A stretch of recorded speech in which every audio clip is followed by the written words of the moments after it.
नमस्ते स्वामी जी। महोदय नमस्ते। अहं स्वरूपा। प्रणव स्वामी जी। सर्वे प्रणवं भवतु। స్వామీజీ వినిపిస్తుందా స్వామీజీ? మేము మాట్లాడుతున్నా. శబ్దం. ఓం గురుభ్యో నమః. నా శ్రోతుం న శక్నోతి స్వామి మహోదయ. अस्तु अस्तु चिंता नास्ति। तावत् पर्यन्तं गुरुमतं तावत् पर्यन्तं गायत्री मन्त्रं सह न भवतु। असतो मा प्रार्थना। न स्वामी महोदय आगतवान्, अतः अस्तु प्रार्थना करोमि। महोदय एव आरम्भं करोतु। स्वामी महोदय कथं सन्ति सर्वे? सर्वे सर्वाः कथं? स्वामी महोदय श्रोतुं शक्नोति भवान्? ओ प्रकाश, बड़ा प्रकाश।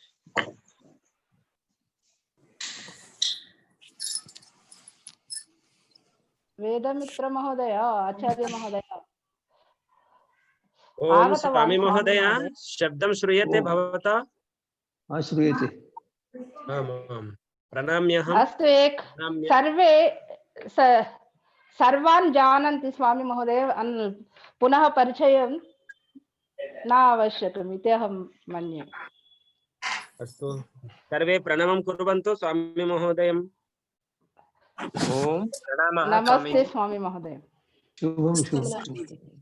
नमस्ते। द्रष्टुं शक्नोति भवान्? स्वामी महोदय द्रष्टुं शक्नोति सर्वान्? नैव। तत् केवलं स्वामी महोदयस्य दृश्यमेव तस्मिन् आगच्छति। अस्तु चिन्ता नास्ति, सर्वे स्वामी महोदयं जानन्ति, परिचयमपि न आवश्यकम् इति अहं मन्ये।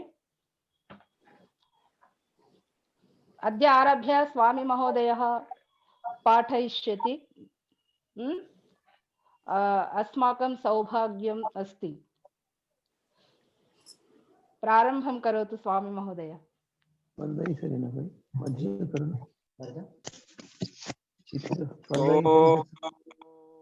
प्रार्थना भवान् करोति?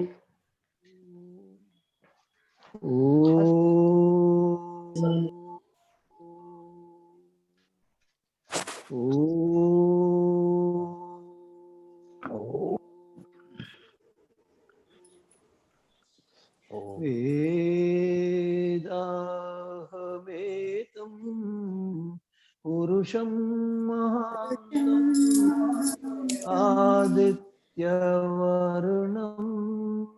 तमसः परस्तात् तमेव विदित्वा मृत्युमेति नान्यः पन्था विद्यते यनाय। ओम शांति शांति शांति।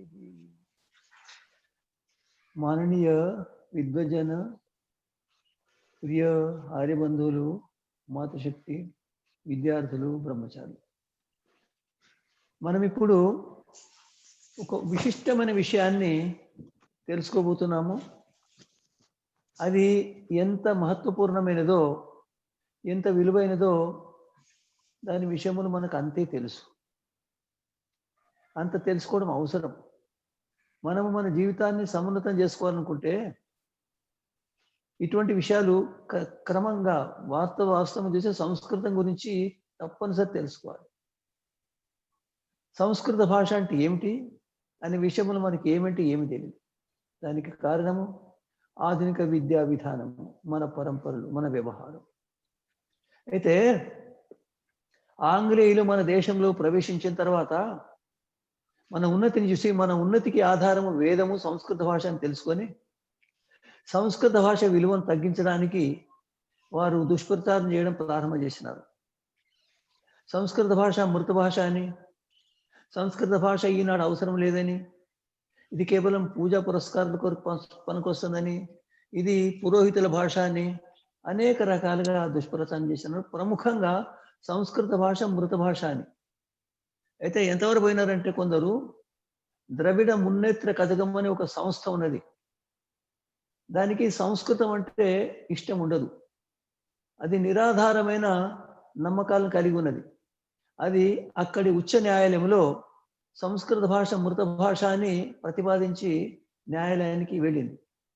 న్యాయాలయం పూర్తిగా పరిశీలించిన తర్వాత సంస్కృత భాష జీవిత భాష అని రుజువు చేసింది. వాస్తవంగా సంస్కృత భాష మృత భాష కాదు, సమస్త భాషలను సజీవం చేసే భాష అమృత భాష. మనకి ఈ విషయం తెలియదు.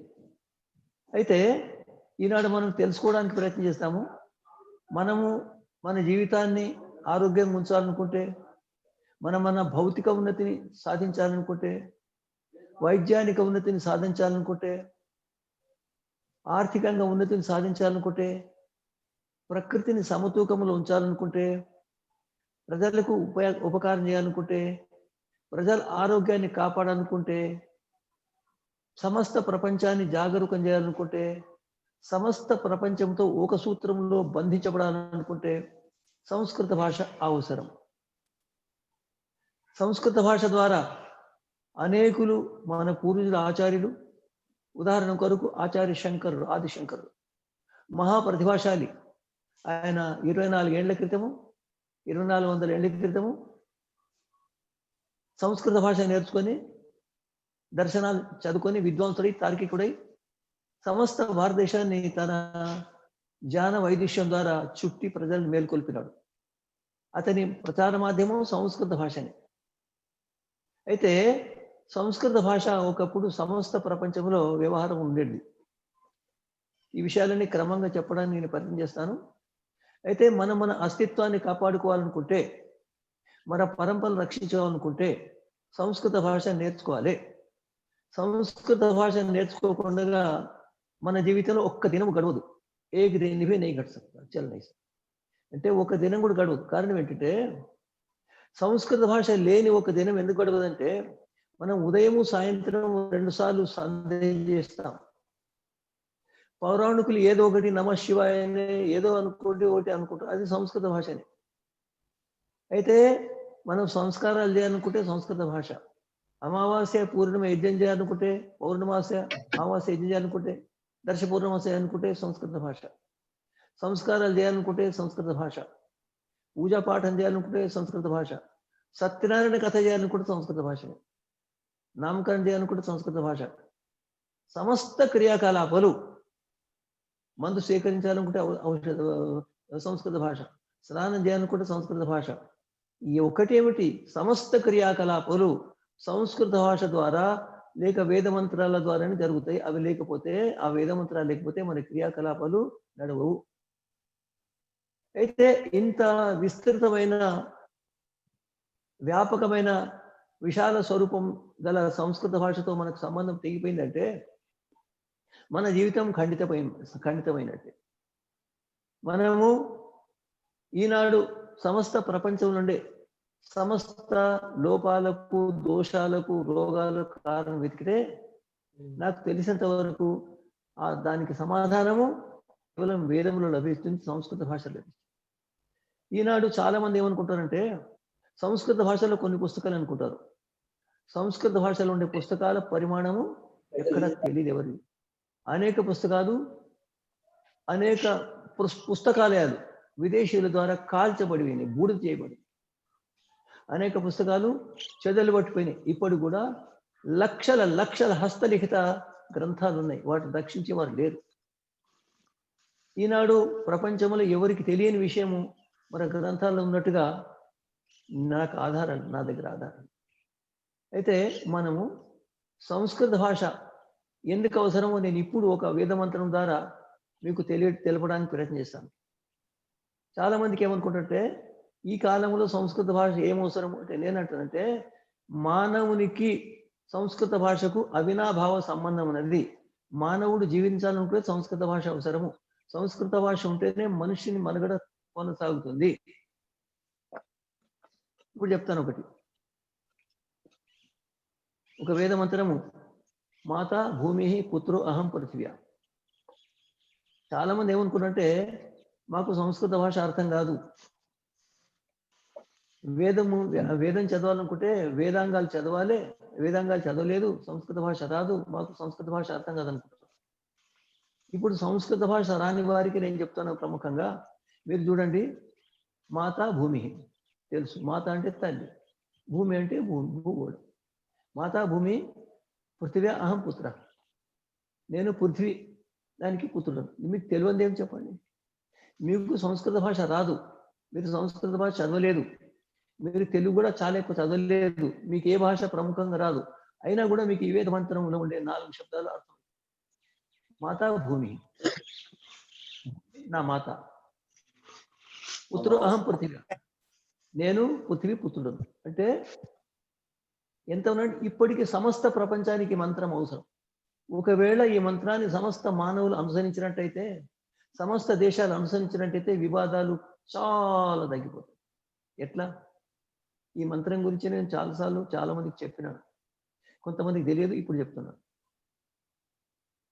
ఒక వ్యక్తి ఏమనుకోవాలంటే, ఈ భూగోళం నా తల్లి, నేను ఈ భూగోళానికి సంతానాన్ని, పుత్రుడను అనుకోవాలి. అనుకుంటే ఏమవుతుంది? అనేక సమస్యలు దూరం అయిపోతాయి. ఉదాహరణ కొరకు 4 ఊర్లు ఉన్నాయి, 4 గ్రామాలు ఉన్నాయి. 4 గ్రామాలలో 4 సర్పంచులు, గ్రామ పెద్దలు ఉన్నారు. వారు కేంద్రం నుండి నిధులు తీసుకొస్తారు గ్రామం ఉన్నతి కొరకు. నిధులు తీసుకొచ్చినప్పుడు 4 సర్పంచులు అక్కడనే నిధుల కొరకు పోయినారు, ఏకత్రిత కలిసినారు. అప్పుడు ఏమనుకుంటారంటే, అన్ని గ్రామాల కంటే మా గ్రామానికి ఎక్కువ నిధులు లభించాలి, పక్క గ్రామాల కంటే మా గ్రామానికి ఎక్కువ నిధి ఇది ఈ విధంగా అవార్డు భావన. అయినంత వరకు నిధులు అన్ని గ్రామాలకు సరిగా ఇస్తే వాళ్ళు కొట్లాడడానికి, మా ఊర్లో చాలా జనాభా ఉన్నది, మాకు ఎక్కువ నిధులు అవసరం, ఆ పక్క ఊరు వారిలో 500 గ్రామాలు ఉంటే, 500 ఊర్లు కుటుంబాలు ఉంటే, మా ఊర్లో 5,000 కుటుంబాలు. కాబట్టి ఈ విధంగా తమ గ్రామానికి ఎక్కువ నిధి కావాలని వారు వివాదం చేసుకుంటారు, దాంట్లో సందేహం లేదు, సామాన్యం కూడా. కానీ ఈ వివాదాలు ఎంతవరకు అయితే అంటే వాటికి సమాధానం లేదు.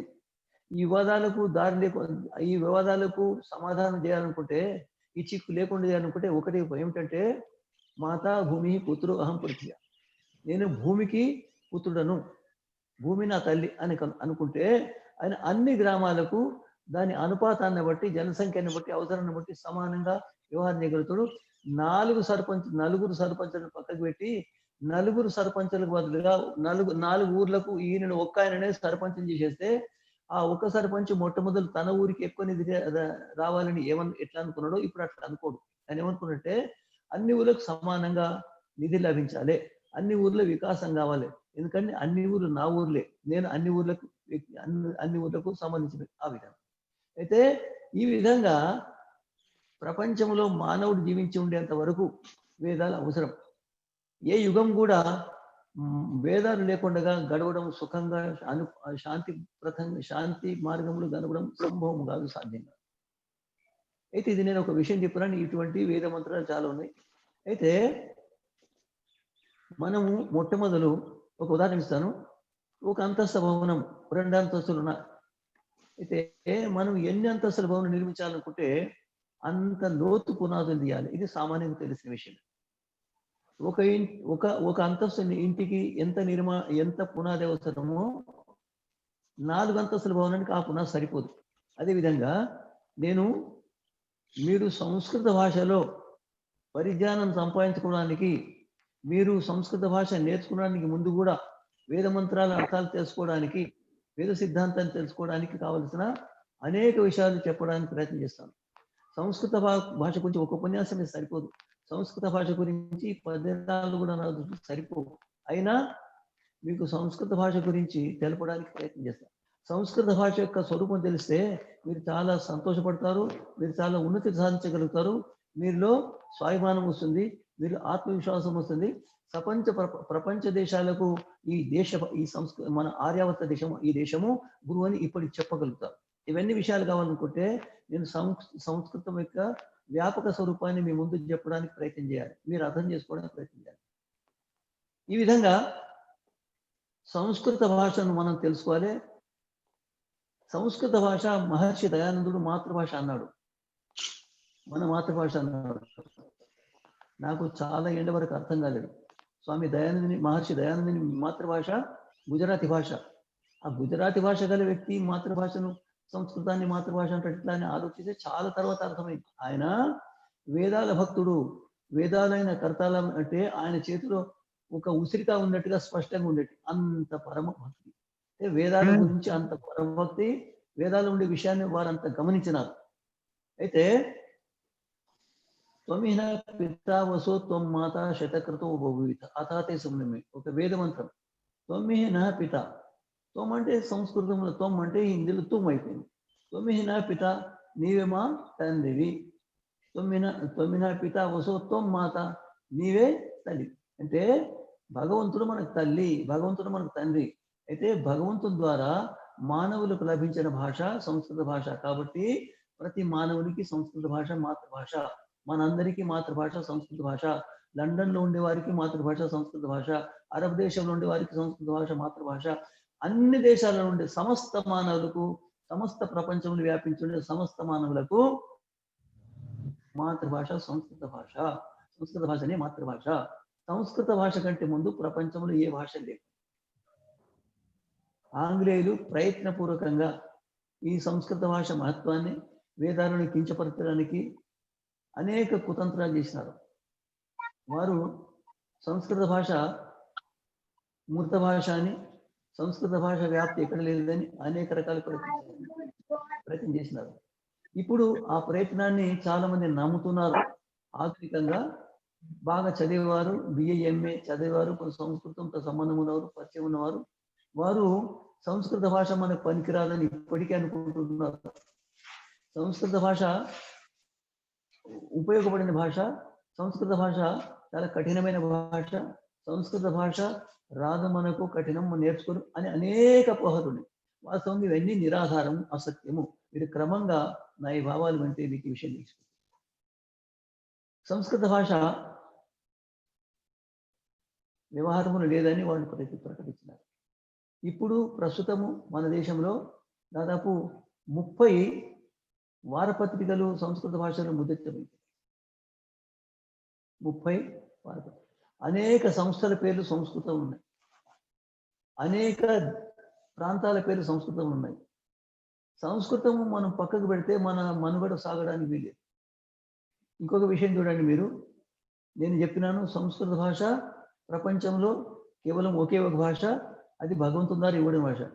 సంస్కృత భాషనే భగవంతుని ద్వారా ఇవ్వడిన భాష, మిగతా ఏ భాషలు కావు. ఎందుకంటే సంస్కృతం కంటే ముందు ఏ భాష లేదు, సంస్కృత భాష ఉన్న సమయంలో ఏ భాష లేదు. సంస్కృతము మృత భాష, పనికిరాని భాష, వ్యవహారములు సరిపడే భాష కాదని ఆంగ్లేయులు ప్రయత్నం చేస్తే ఏమైపోతుంది? కాదు. సంస్కృత భాష తన అస్తిత్వంతో, తన స్వరూపంతో, తన సామర్థ్యంతో ఈనాడు సమస్త ప్రపంచంలోని దేశాలను ప్రభావితం చేసింది. అనేక దేశాలు ఉండేవారు సంస్కృత భాష చదువుకోవడానికి తహతాలాడుతున్నారు, ప్రయత్నం చేస్తున్నారు. అనేక దేశాల వారు మన దేశాల వారిని సంస్కృత భాష నేర్పించేవారు మనకు కావాలనుకుంటే మన వారు సంస్కృత భాషను వదిలిపెట్టి క్యాట్ బ్యాట్ బ్యాట్ మ్యాట్ అని ఏమంటున్నారు వారికి. అంటే వారు ఏమనుకుంటుంటే, మేము ఇంగ్లీష్ నేర్చుకుంటే మా పిల్లలకి ఇంగ్లీష్ నేర్పిస్తే మా భవిష్యత్తు బాగుపడుతుంది, మేము జీవించగలుగుతున్న వాడు. ఇది మహా అజ్ఞానము.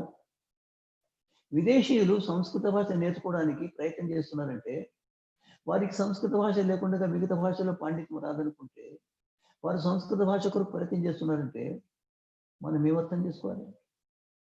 అయితే సంస్కృత భాష ఆది భాష. ఆది భాష అంటే భగవంతుడు ఏ విధంగా మానవులకు ఆదియో అదేవిధంగా సంస్కృత భాష అన్ని భాషలకు ఆది భాష. వాస్తవంగా చూస్తే ఒకే ఒక భాష ప్రపంచంలో, అదేమిటిది? సంస్కృత భాష. భగవంతుడు ఒకడే, రెండో భగవంతుడు లేడు. అదేవిధంగా సంస్కృత భాష ఒకటే భాష, రెండో భాష అనేది లేనే లేదు. ఎట్లా? సంస్కృత భాషను మనం ఒక ఉదాహరణ తీసుకుంటాను. ఒక పెద్ద పెద్ద ఇత్తడి బిందె అనుకోండి. బిందె ఒకటే, దానికి ఒక దెబ్బ కొడితే ఒక సొట్ట పోతుంది, దాన్ని పక్కకు పెడితే అదొకటి. రెండోది సొట్ట లేని బిందె ఒకటి, సొట్ట ఉన్న బిందె ఒకటి. అట్లా బిందెకు 50 సొట్టలు కొడితే, 50 లుంటలు కొడితే 50 బిందెలు వేరైపోతాయి. ఆ విధంగా సంస్కృత భాషను అనేక భాషలుగా మార్చినారు. సంస్కృత భాష ఒకటే భాష, ఒకే భాష అనేక భాషలుగా మారి ఈనాడు వారి కంఠం సరిగ్గా లేకపోవడం వలన, లేదంటే అజ్ఞానం వల్ల, స్వార్థం వల్ల అనేక శబ్దాలు కల్పించుకొని సంస్కృత శబ్దాలు తీసుకొని విభిన్న భాషలుగా వాడుకుంటున్నారు, మార్చుకుంటున్నారు, వ్యవహరిస్తున్నారు. అయితే సంస్కృత భాష లేని భాష ప్రపంచంలో ఒకటి లేదు. తెలుగులో 70-80% సంస్కృత శబ్దాలు. ఎవరైనా తెలుగులో వార్తలు వినాలనుకుంటే వార్తలు వినండి. తెలుగులో వార్తలు విన్నప్పుడు కనీసము 90-95% సంస్కృత శబ్దాలు దాంట్లో వస్తాయి. మరి తెలుగు ఏ శబ్దాలు? అయితే అదేవిధంగా తమిళ వాళ్ళు ఏమంటే మా భాషలో సంస్కృత భాష లేదు, సంస్కృత శబ్దాలు లేవు.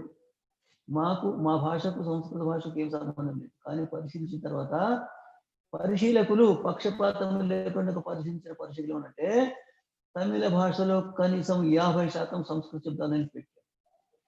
సంస్కృత భాష శబ్దాలు లేని తమిళ భాష ఒక్క దినం మనకు సామర్థ్యం లేదు. అయితే మన పక్షపాతంతో అనుకుంటారు కానీ చూడండి, కరుణానిధి ఎవరు? ఒక ముఖ్యమంత్రి. ఏమైంది ఆయన పేరేమిటిది?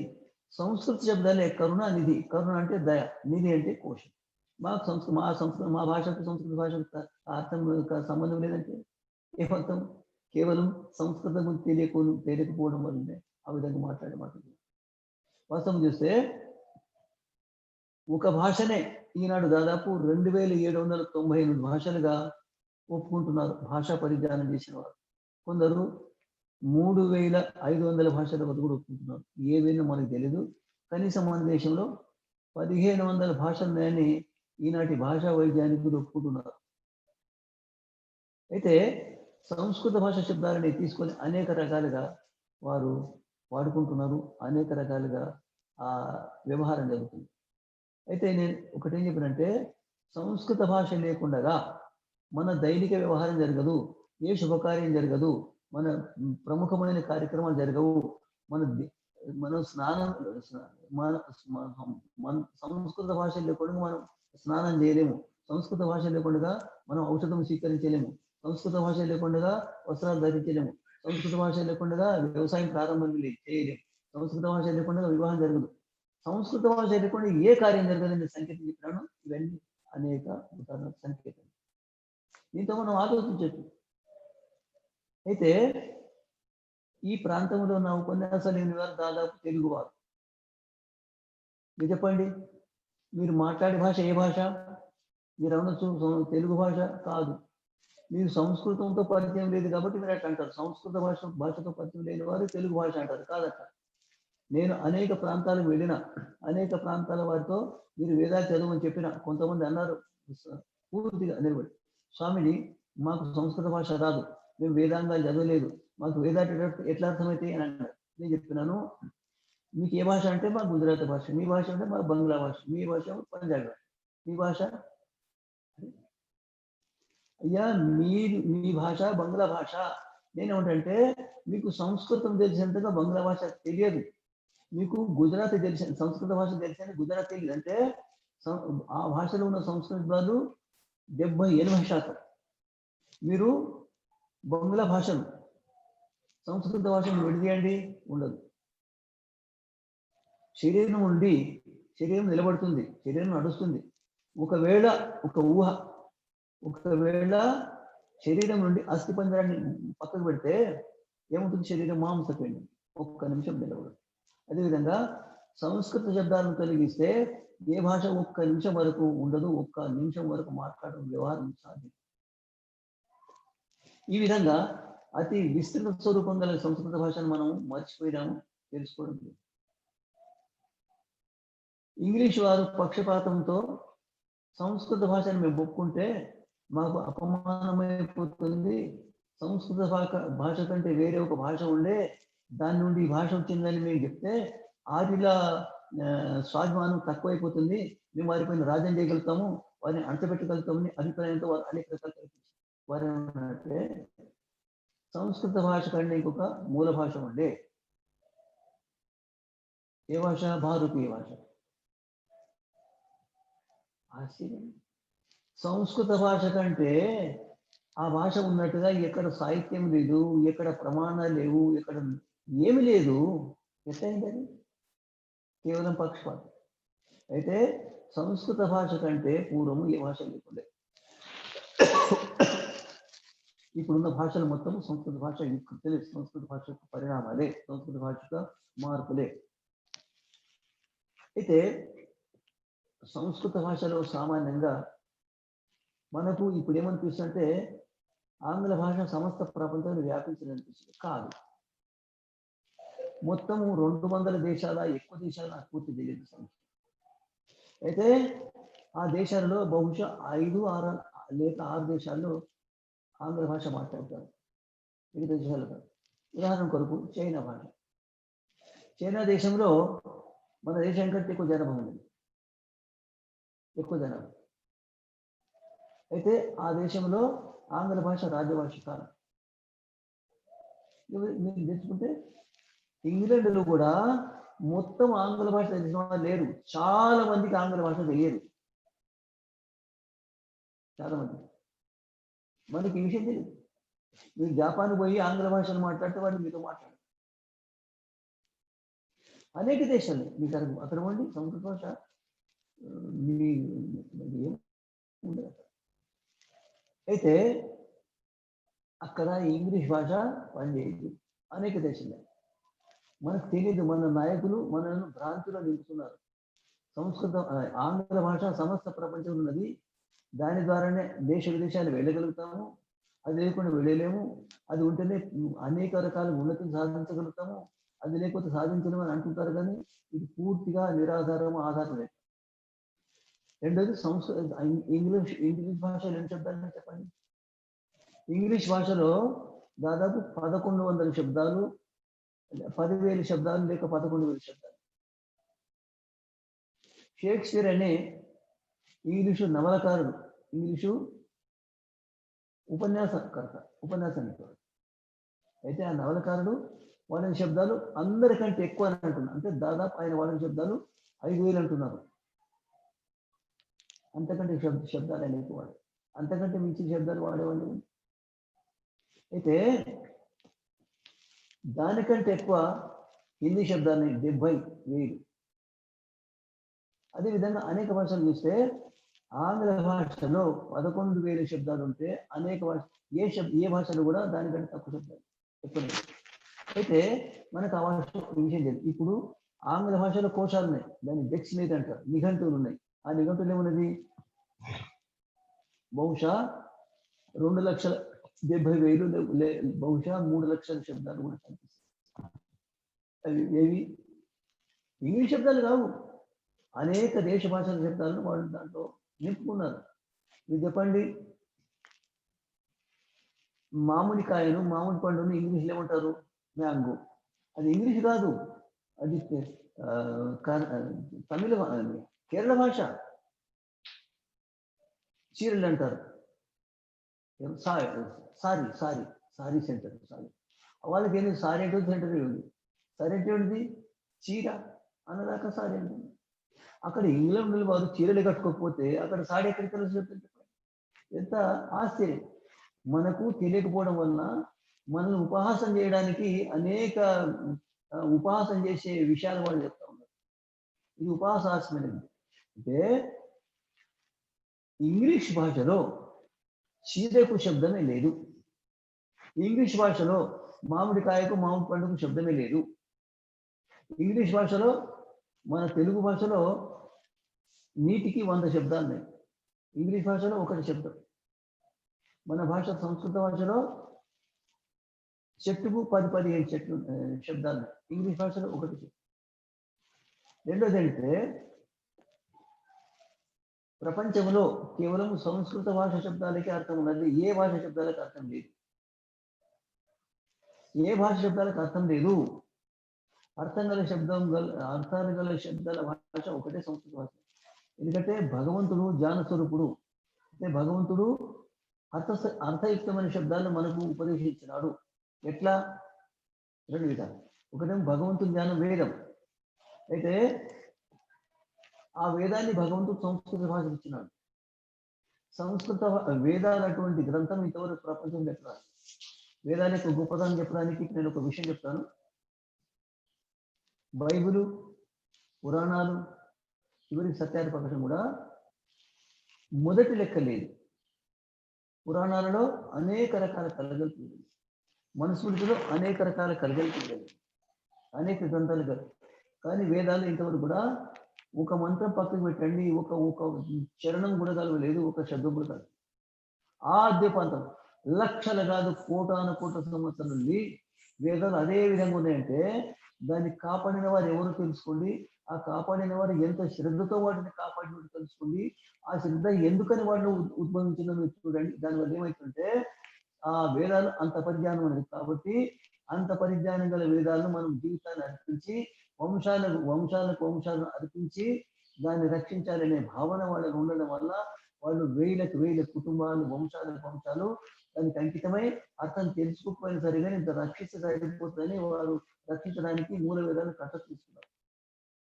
ఆంగ్లేయుల ప్రయత్నం వల్ల, ఆంగ్లేయులు రాకముందు మన దేశానికి 300 ఏళ్ళ క్రితం, 400 ఏళ్ళ క్రితం ఇక్కడ 4 వేదాలు కంఠస్థం చేసి పుస్తకం లేకుండా పూర్తిగా 20,289 మంత్రాలు చెప్పేవాళ్ళు చాలా మంది, వందల మంది. ఒక్కొక్క వేదాన్ని కంఠస్థం చేసుకున్న వారు 1000 మంది ఉండరు. ఇప్పుడు బహుశా 4 వేదాలను కంఠస్థం చేసుకున్న వాళ్ళు కొంతమంది ఉంటున్నారు, 4-5 ఉంటున్నారు. ఎందుకంటే పాశ్చాత్య సభ్యత వల్ల ఆ వేదాల యొక్క మహత్వం మర్చిపోయి వేదాలకు ఇవ్వాల్సిన సమయాన్ని ఇవ్వకపోవడం వల్ల, ఆంగ్ల భాషకి ఇవ్వడం వల్ల, ఆ సంస్కృత భాష చదువుకోవడం వల్ల ఇవన్నీ మార్పులు. ఒక వేదాన్ని కంఠస్థం తీసుకున్న వాళ్ళు ఇప్పుడు 10, 15, 20, 50 మంది ఉంటున్నారు. 300 ఏళ్ళ క్రితం వందల మంది. అయితే ఇది ఆంగ్లేయులు చేసిన కుట్రకుతంత్రాల ప్రభావం. అయితే సంస్కృత భాష యొక్క మహత్వము, వేదాల యొక్క మహత్వం దీంట్లో తెలిసిపోతుంది.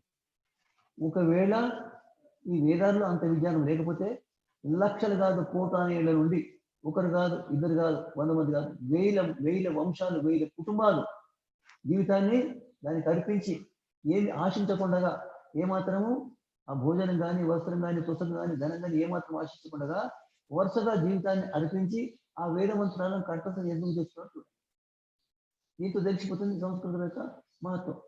ఈ విధంగా ఏ భాషను ఇంతవరకు ఎవరు కంఠస్థం చేయలేదు. బైబుల్ చేయలేదు, పురాణం చేయలేదు, ఇదేమి చేయలేదు. ఈ భాషని, ఈ వేదాన్ని ఎందుకు చేస్తారు? ఇంత ఆలోచించండి. ఎందుకు చేయాలి? ఇప్పటికి కూడా ఆధునిక పద్ధతిలో ఉన్నవారు, విదేశీయులు, సంస్కృత మాతృభాష కానివారు సంస్కృత భాష నేర్చుకొని వేదాలను పరిశీలించి వేదాల్లో విజ్ఞానం ఉందని ఘోషించినారు. ఎంతవరకు అంటే ఈ వేదాల్లో ఉన్న విజ్ఞానం ప్రపంచంలో ఇంతవరకు కూడా ప్రకటితం కాలేదు అని కూడా అన్నారు. అరవింద్ స్వయంగా ఆ విధంగా, నేను స్వయంగా అట్లా అనుకున్నాను. వేదాల్లో ఉన్న విజ్ఞానము నాకు తెలిసిన వరకు ప్రపంచంలో ఎవరికి తెలియదని అనుకుంటున్నాను. ఇది ఎందుకంటే నేను చదివినా కాబట్టి తెలుసు. ఈ విధంగా సంస్కృత భాష యొక్క మహత్వము, వేదాల యొక్క మహత్వము మనం తెలుసుకుంటే మనం వేదాల నుండి చాలా లాభం పొందగలుగుతాము. మన జీవితాన్ని ఉన్నతం చేసుకుంటాము, జీవితాన్ని పవిత్రం చేసుకుంటాము, అనేక విధాలుగా ప్రపంచానికి ఉపకారం చేయగలుగుతాం. అది తెలుసుకోకుండా మనము పూర్తిగా ఆ పావురాలు కళ్ళు మూసుకొని గుర్రు అన్నట్టుగా మనం అనుకుంటే తప్ప దాంతో అయ్యేది తెలియదు. మనం ఉన్నతి సాధించలేము, మనకి ఉన్నతి సాధించలేదు మనకు. అయితే సంస్కృత భాష ఆది భాష ఎందుకు నేను చెప్పినాను? భగవంతుని జ్ఞానం వేదాలు. అయితే మరి మాతృభాష అంటే భగవంతుడు జ్ఞానం. ఎప్పుడు ఇచ్చినట్టు భగవంతుడు మాతృభాష అంటే ప్రపంచాన్ని ఉత్పన్నం చేసిన తర్వాత భూమిలో విత్తనాలను వేసి ఆ విత్తనాల ద్వారా మనుషులను ఉత్పన్నం చేసినాడు. ఏ విధంగా? ఇప్పుడు వేరుశనగలు ఉంటాయి, పల్లీలు ఉంటాయి. ఆ పల్లీలు ఎట్లా ఉంటాయంటే భూమిలో వాటి విత్తనం వేస్తారు. వేస్తే అవి ఆ పల్లీలు భూమిలోనే ఉత్పన్నమవుతాయి, భూమి పైకి రావు. ఆ పల్లీలు పరిపక్వమైన తర్వాత మనిషి వాటి పైకి తీసుకొని వాటిని చేస్తారు. అదేవిధంగా మనుషులు ఇప్పుడు చూడండి, మీరు పృథ్వీ ఉత్పన్నమైన తర్వాత మొట్టమొదటి వర్షాకాలం తర్వాత అనేక కీటకాలు వస్తాయి. ఎట్లా వస్తాయి? వాటి గుడ్లు ఉంటాయి, ఆ గుడ్డగా వస్తాయి. అయితే ప్రపంచం ఉత్పన్నమైనప్పుడు అంతకుముందు పృథ్వీ లేకుండే పృథ్వీ, జలము, అగ్ని, వాయు, ఆకాశం అనే పంచభూతాలు ఉండే, అంతకంటే తన్మాతలు ఉండే, అంతకంటే అహంకారం ఉండే, అంతకంటే మహతత్వం ఉండే, అంతకంటము తత్వం ఉండే సమస్య జడ పదార్థాలు ఉండే. అప్పుడు ప్రపంచం లేకుండే, ప్రపంచంలో ఉండే పదార్థాలు లేకుండే. అయితే అప్పుడు ప్రపంచం ఉత్పన్నమైనప్పుడు మొట్టమొదటిసారి తన్మాత్రలతో పంచభూతాలు ఉత్పన్నమై సూర్యుడు భూమి చంద్రుడు ఉత్పన్నమైనప్పుడు భూమిపైన అనేక చిన్న చిన్న ప్రాణులు ఉత్పన్నమైన తర్వాత చివరిసారిగా గుర్రం తర్వాత ఆవు తర్వాత మనుషుని జన్మ లభించింది. మనుషుని జన్మ చాలా జటిలమైన శరీరం. మనుషుని వికాసం అన్నిటికంటే ఎక్కువ ఉన్నది జ్ఞాన విషయం. అందుకొరకనే చివరి అన్ని అవసరాలు ఉంటాయి కాబట్టి అన్ని పక్షులు మనుషునికి అవసరం కాబట్టి అనేక రకాల జ్ఞానము అనేక రకాల ఉపకారం ఇస్తాయి కాబట్టి వాటన్నిటి జన్మ తర్వాత మనుషుని జన్మ ఎట్లా జన్మించింది? ఈనాడు వేరుశనగ కాయలు లోపల భూమిలో పండినట్టుగా ఈనాడు కూడా మనుషులు తల్లి కడుపులో ఉద్భవిస్తారు, తర్వాత బయటకు వస్తారు. అదేవిధంగా భూమిని మాత అనుకుంటే భూమి మాత లోపల మనుషులు స్త్రీలు పురుషులు సిద్ధమైనారు. పల్లికాయలు ఏ విధంగా భూమిలో పండుతాయో పెరుగుతాయో సిద్ధమవుతాయి, అదేవిధంగా మనుషులు పెరిగారు. ఆ తర్వాత భూమి పగిలిపోయింది. భూమి పగిలిపోతే వందలు వేలు పురుషులు స్త్రీలు యవ్వనావసరం ఉన్నారు, ఉద్భవించినారు. అయితే వారు ఉద్భవించడానికి ఏం చేసినారు అంటే వారు 3-4 ఏళ్ళ వరకు వాళ్ళు కాళ్ళు చేతులు పూర్తిగా అనుకూలం కాలేదు. ఆ తర్వాత మెల్లమెల్లగా వారు నేర్చుకోవడం ప్రారంభం చేసినారు. వారి భాష ఏ భాష? సంస్కృత భాష. ఎట్లా? వారి శరీరాలు భూమిలో ఉత్పన్నమైనప్పుడే భగవంతుడు వారి ఆత్మను సంస్కృత భాష నింపినాడు. అందుకొరకనే మాతృభాష. అయితే సంస్కృత భాష మనుషునికి జన్మంతో పాటు లభించింది. మనుషులకి జన్మంతో పాటు లభించకపోతే ఈ విధంగా మనుషుని వ్యవహారం జరగదు. చాలా మంది ఈ విషయాన్ని తెలుసుకోకుండా మేము వైజ్ఞానికులు అనుకుని పరిశోధన చేస్తూ పశుపక్షులు చేసిన తర్వాత మనుషులు అదే విధంగా మాటలు శబ్దాలు నేర్చుకున్నట్టు ఇవన్నీ కేవలం కల్పన. నేను ఒక విషయం చెప్తాను వినండి మీరు. ఇప్పుడు ఒక మనిషిని కడుపులో నొప్పి ఉన్నది అనుకోండి, ఆ నొప్పిని ఏమని చెప్పాలి? ఏమని చెప్తాడు? లోపల ఉన్న నోటిని చెప్పడానికి ఏమని చెప్పగలుగుతారా? పండుకుంటానని చెప్పడానికి ఇట్లా అంటాడు, భోజనం వచ్చి అంటాడు. కానీ కడుపులో నొప్పి ఉన్నది ఏం చెప్పాలి? నా మనసులో బాధ ఉన్నది ఏం చెప్పాలి? ఏ భాష ఉన్నది అక్కడ? కల్పన తప్ప, ఊహ తప్ప, అన్ని నిరాధారమైన మాటలు తప్ప ఏమి ఆధారం లేదు. మనుషుడు పశువులను చూసి పక్షులను చూసి శబ్దాలను చూసి వాటి నేర్చుకున్నట్టే నిరాధారమైన మాట కాదు. ఆ విధంగా నేర్చుకోవడానికి వేరే లేదు. ఇప్పుడు చూడండి మీరు, అనేక మానవ జాతులు దక్షిణాఫ్రికాలో ఇప్పటికి ఉన్నాయి. మరి వారు ఎందుకు నేర్చుకోలేదు? ఇప్పుడు కూడా ఉన్నవారు కొందరు అమెరికాలో ఉన్నారు, కొందరు దక్షిణాఫ్రికాలో ఉన్నారు. వారు చదివిన వారి సంపర్కంలో వచ్చి పూర్తిగా నేర్చుకుంటున్నారు. అంతఃపురం అది వారు మనుషుల సంపర్కంలో వచ్చిన తర్వాత నేర్చుకున్న విషయాలు వారికి ముద్ద తాకం. ఎందుకు రాకుండే? నేర్చుకొస్తాయి. నేర్పని ఎవరికి రావు. మనుషుడు జన్మించినప్పుడే మాట్లాడుకున్నట్టే ఆ నేర్పి ఉండాలి కదా. భగవంతుడు ఉత్పన్నమైన తర్వాత మాట్లాడకపోతే వ్యవహారం బట్టి జరుగుతుంది. వందల స్థానాలలో వందలు కుప్పలుగా స్త్రీలు పురుషులు జన్మించినారు. వారి వ్యవహారం బట్టి చేసుకొని చెప్పండి. వ్యవహారం చేసుకుంటే వేరే బట్టి జరుగుతుంది. మరి భాష అవసరం. భాష భగవంతుని అయిన భాష, సంస్కృత భాష. ఆ భాషనే సమస్త ప్రపంచానికి ఆది భాష. ఈ విధంగా సంస్కృత భాష ఆది భాష. సంస్కృత భాష వ్యాపకమైన భాష. సంస్కృత భాష ఈశ్వరుని వలె వ్యాపకమైన భాష. ఈశ్వరుని భాష ఏ విధంగా ఉపకారకమో అదే విధంగా సంస్కృత భాష సమస్త మానవులకు ఉపకరించే భాష. కాబట్టి సంస్కృత భాష ఆది భాష.